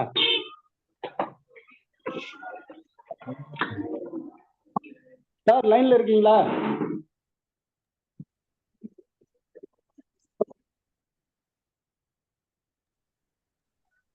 ஹலோ, கேக்குதுங்களா ஐயா? ஆனா பார்த்திபன், நீங்க பேசுறது கேக்குது. நீங்க போன்ல பேசுறீங்களா இல்ல மீட்டிங்ல பேசுறீங்களா? இல்ல போன் தான். இல்ல நீங்க கால்ல பேசுறீங்களா இல்ல மீட்டிங்ல பேசுறீங்களா? பார்த்தி சார் வந்து இல்ல டாக்டர் ஜெயபாலன் சார் குரூப்ல இருக்காரு. பட் அவருக்கு கேட்கல போல இருக்கு. தொடர்பு இல்ல பேசுது ஐயா. ஆமா, ஏதோ டிராவல்ல இருக்காரு. அவருக்கு கேக்குதான் தான் நான் கேக்குறேன். இல்ல கேட்கல, அவருக்கு கேட்கல போல. குரூப்ல இருக்காரு. இருக்காரு. Sir Jayabalan sir. Sir Jayabalan sir, கேக்குதுங்களா? தொடர்பு வணக்கம். கொஞ்சம் இந்த பயணத்துல இருக்கிறதுனால கொஞ்சம் அதுக்காக நான் மியூட் பண்ணி வச்சிருக்கேன். வேற ஒண்ணும் இல்ல, சொல்லுங்க சார். இப்ப கேக்குதுங்களா சார்? பாருங்க சார், எனக்கு ஒரு டவுட் சார்.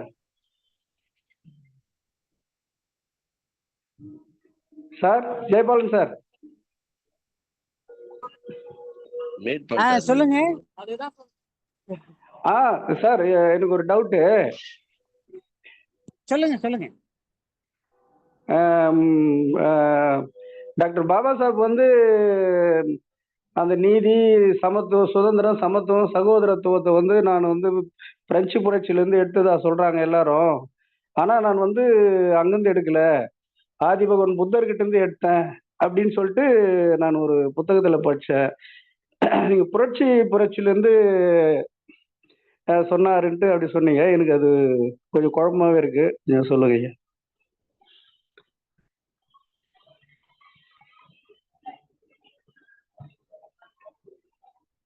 சார் கேக்குதுங்களா?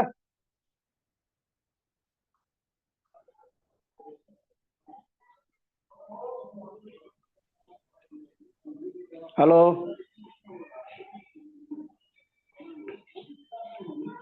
வரேன். அவர் லைன்ல தான் இருக்காரா சாரு?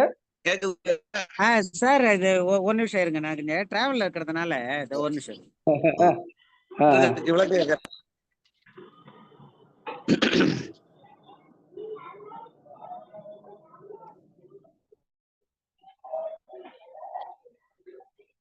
ஹலோ, இன்கன்வீனியன்ட்டா இருக்கு. சொல்லுங்க சார். சார் ஐயா, பேராசிரியர் ஐயா. ஹலோ பாத்தி,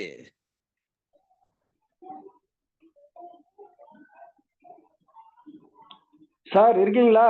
ஹலோ. அவர் லிங்க்ல இல்ல பிரதீபா, பாருப்பா, வாய்ஸா வரலையே.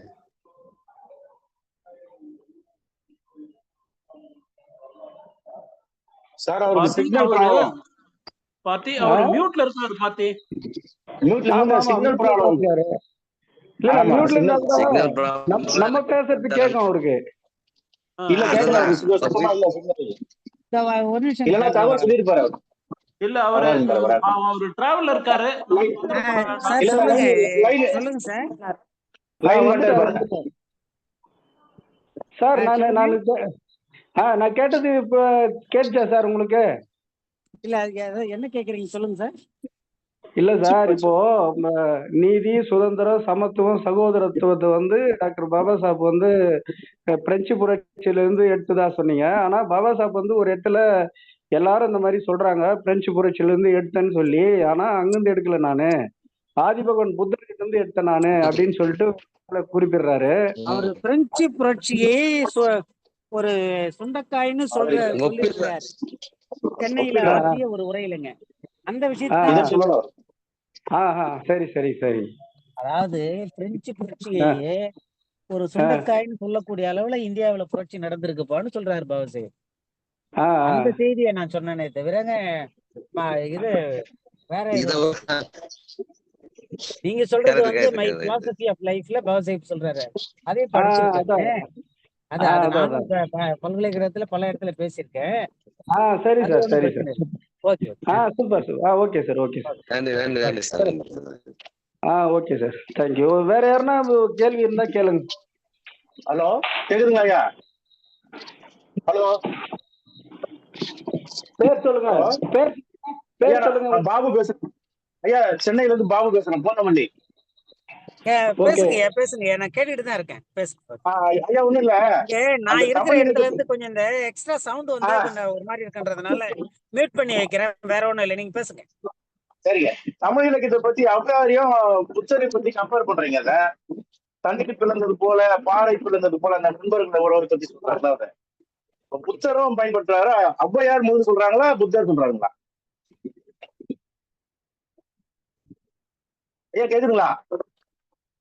ஹலோ,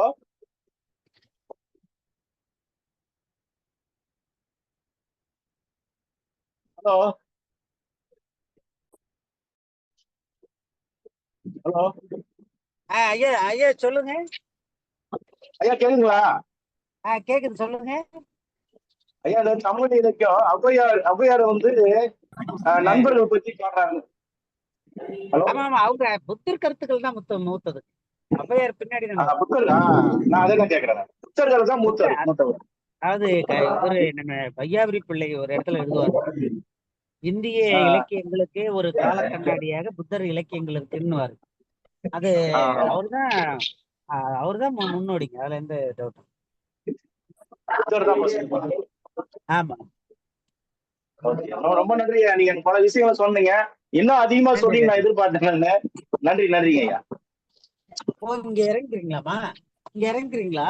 சரி சரி, ஓகே ஓகே ஓகே ஓகே, சரி, நாளைக்கு பார்ப்போம். சார் சொல்லுங்க. ஐயா பயணத்துல இருக்கிறீங்க. ஆமாங்க சார், ஆமா பையன். அதான் நான் இடையில மியூட் பண்ண வேண்டியதா இருக்கு. சரிங்க சார். அது தம்பி சரி சரி வந்தாரு, அவரு ஒரு இடத்துல இறங்குறாரு நம்ம வண்டியில. சரிங்க சரிங்க. பார்த்தி வேற ஆ, அடுத்து பார்த்தி. வேற யாருன்னா வேற யாருன்னா சொல்லுங்க. ஐயா இப்பதான் முகத்தை காட்டுங்க முகத்தையா பார்ப்போம்.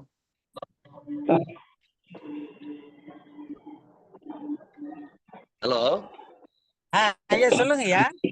முகத்தையா காட்டுங்க. முகத்தை காட்டவே பேசிட்டீங்க.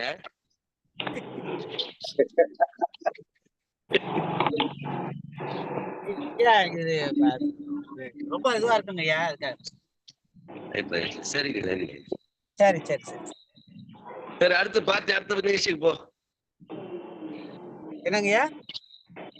பார்த்திபன் அடுத்த நிகழ்ச்சிக்கு போக சொல்றேன். ஆமா ஆமா, அடுத்தடுத்த இது பார்க்கலாம்.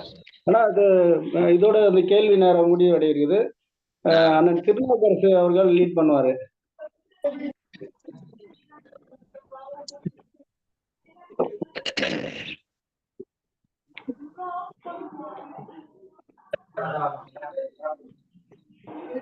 அண்ணா திருநாவுக்கரசு லைன்ல இருக்கீங்களா?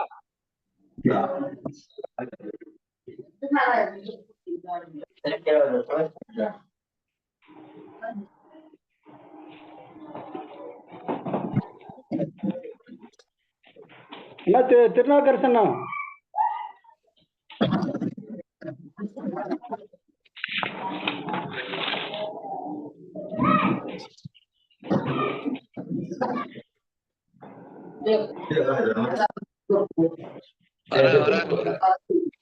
இல்லையா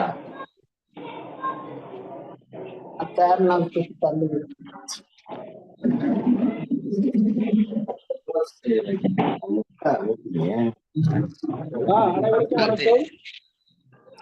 தமிழ்நாட்டின் பௌத்தம் என்கின்ற 9வது வார இந்த தொடரில் மிக அருமையாக கருத்துரை வழங்கிய நம்முடைய முனைவர் புரொஃபசர் ஜெயபாலன் ஐயா அவர்கள் மிகச்சிறந்த ஒரு பேருரையை பௌத்த பேருரையை நிகழ்த்தியிருக்கிறார்கள். தமிழ் புலவர்கள் பௌத்தத்தை போதித்த வரலாறு என்ற தலைப்பிலே அவர்கள் இங்கே உரையாற்றி இருக்கின்றார்கள். அதை தொடர்ந்து நம்முடைய திருவாளர் கௌதமன் அவர்கள் இங்கே வாழ்த்துறை வழங்குமாறு அன்போடு கேட்டுக்கொள்கிறேன். ஹலோ ஹலோ கேக்குது, பேசுங்கண்ணா. கேக்குதுங்களா? நமோ புத்தாய. அனைவருக்கும் முதலில் வணக்கத்தை தெரிவித்துக் கொள்கிறேன். தமிழ்நாட்டில் பௌத்தம் இது 9வது வாரமா தொடர்ந்து நடைபெற்று பயணிக்கிறது. தமிழகத்தில் தற்சமயம்தான் கடந்த 6 ஆண்டு அல்லது 1 வருடமாக அதிக நபர்கள் பௌத்தத்தை ஏற்றுக்கொண்டிருக்கிறார்கள். அதற்கு காரணம் தமிழ்நாடு பௌத்தர்கள் சங்க பேரவை தான். இந்த ஜூம் மீட்டிங்க்கு ஒருங்கிணைத்த சகோதரர் சன்னாவிற்கு நன்றி கலந்த வாழ்த்துதலை கூறிக்கொள்கிறேன்.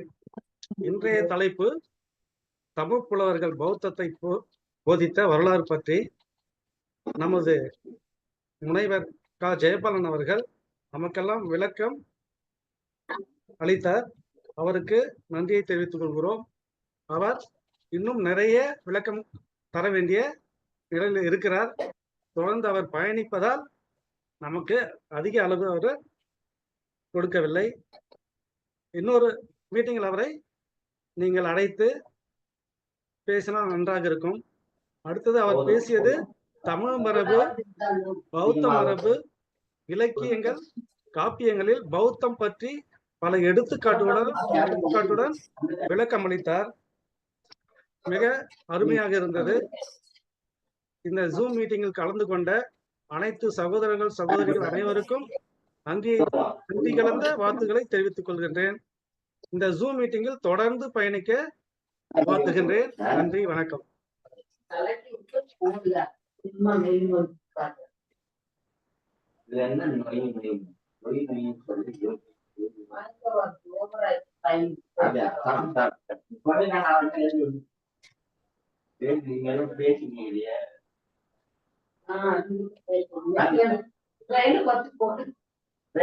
நெட்ல பண்ணுங்க. எப்போ டிவில போட்டுருக்காங்க. பார்த்தி பார்த்திபன்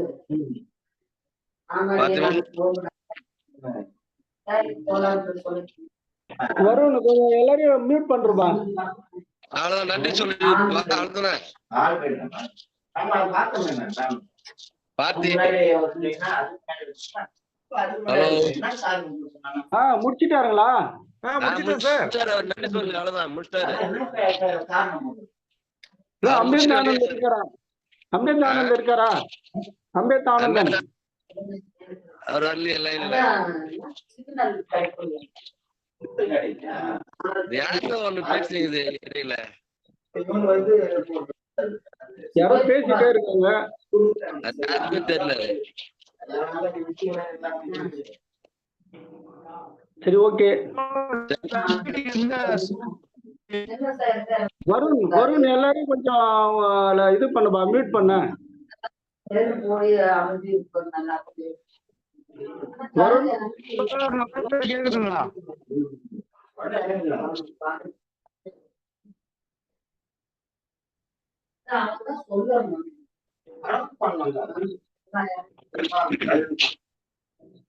தமிழ்நாட்டின் பௌத்தம் யார் நன்றி சொல்லுங்க. இல்ல நன்றி நானே சொல்லிடுறேன்.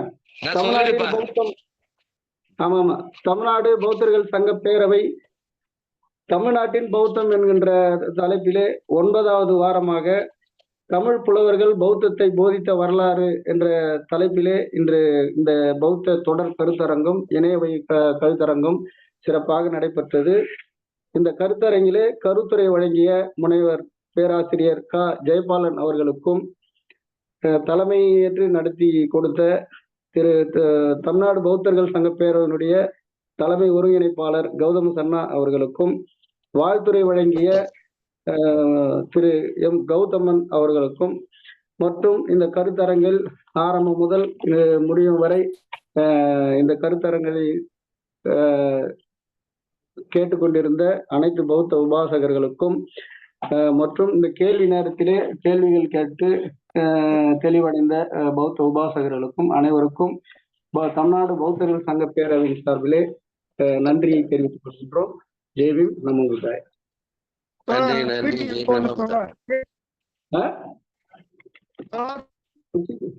சொல்லுங்க. ஹலோ ஹலோ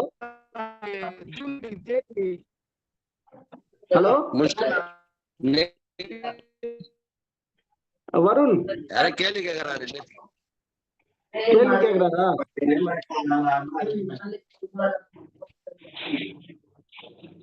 அடுத்த வாரம் பாத்துக்கலாம் சொல்லுங்க. நிகழ்ச்சி முடிச்சிட்டாரு. இல்ல யாருன்னு தெளிவா கேட்கலையே. யாரு கேள்வி கேக்குறது? யாரு? அது யாரோ ஒருத்தர் வந்தாரு, யாருன்னு தெரியல. வருண் க்ளோஸ் பண்ணிக்கலாங்களா? புதுசா இப்பதான் ஜாயின் பண்ணிருக்கான். நெக்ஸ்ட் மீட்டிங் தேதி, அடுத்த மீட்டிங் இருக்கா? அடுத்த சனிக்கிழமை. ஆமா, ஒவ்வொரு சனிக்கிழமையும் மாலை 6:30 மணிலிருந்து 9 மணி வரைக்கும். ஓகே தோழர், எனக்கு டவர் கிடைக்கல. உங்க பேரு? சரி சரி. வினோத். உங்க பேரு? உங்க பேரு?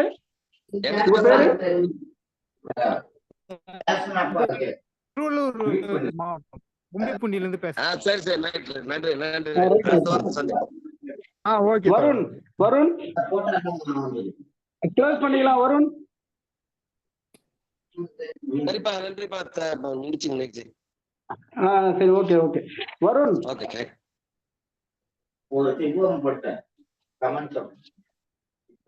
அண்ணா, சின்னாகத்தனா. ஹலோ, யார் வீடு? இந்த படம் யாரு பார்த்தது? இல்ல அந்த வருண் ஒருத்தர்.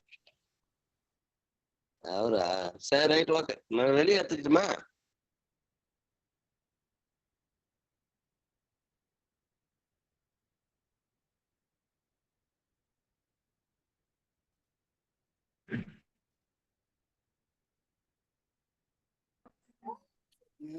ஹலோ ரிங் போகுது. ஹலோ கூப்பிட்டுங்கிறாரு பார்த்திபன் பார்த்தி முடிச்சிட்டாரு நிகழ்ச்சி. இல்ல என்னால பேச முடியாத மாதிரி இருந்தது, அதனாலதான் நான் அவர் பேர் சொல்றவு கம்முன்னு இருந்தேன். நானு இப்பதான் உள்ள வர்றேன். சரி எல்லாம் முடிச்சு நன்றியே சொல்லிட்டாங்க. இல்ல என்ன கூப்பிட்டாரு, கால் விழுந்தது, பட் என்னால ஆன்சர் பண்ண முடியல. சரி ரைட் சார். இப்பதான் வீட்டுக்குள்ள வந்தேன் நானு. சரி எல்லாம் நிகழ்ச்சியே முடிஞ்சிச்சு. நானு கார்ல, ஆனா ஸ்பீச் கேட்டுட்டு இருந்தேன், கார்ல வந்து இருந்தப்ப கேட்டுட்டு இருந்தேன். அவருக்கு தெரியுமா நான் கார் ரன்னிங்ல இருக்கேன்னு? இல்ல அதான் நிகழ்ச்சி முடிச்சிட்டாரு, நன்றியே சொல்லிட்டாரு. யாராவது நன்றி சொல்றது யாராவது பார்த்தா அதுவும் முடியல, அவரு பார்த்தியா நன்றி சொல்லிட்டாரு. நன்றி சொல்றாங்க இல்லையா இன்னைக்கு? ஆனந்த் லைன்ல வரலையே. ஆனந்த் வருண் கொஞ்சம் க்ளோஸ் பண்ணிடுங்க. முடிஞ்சிச்சு சார். இல்ல என்னால ஆன்சர் பண்ண முடியல. அவரு சரிப்பா எண்டு கொடுங்க. எண்டு கொடுக்கணுமா? ஒண்ணு இல்ல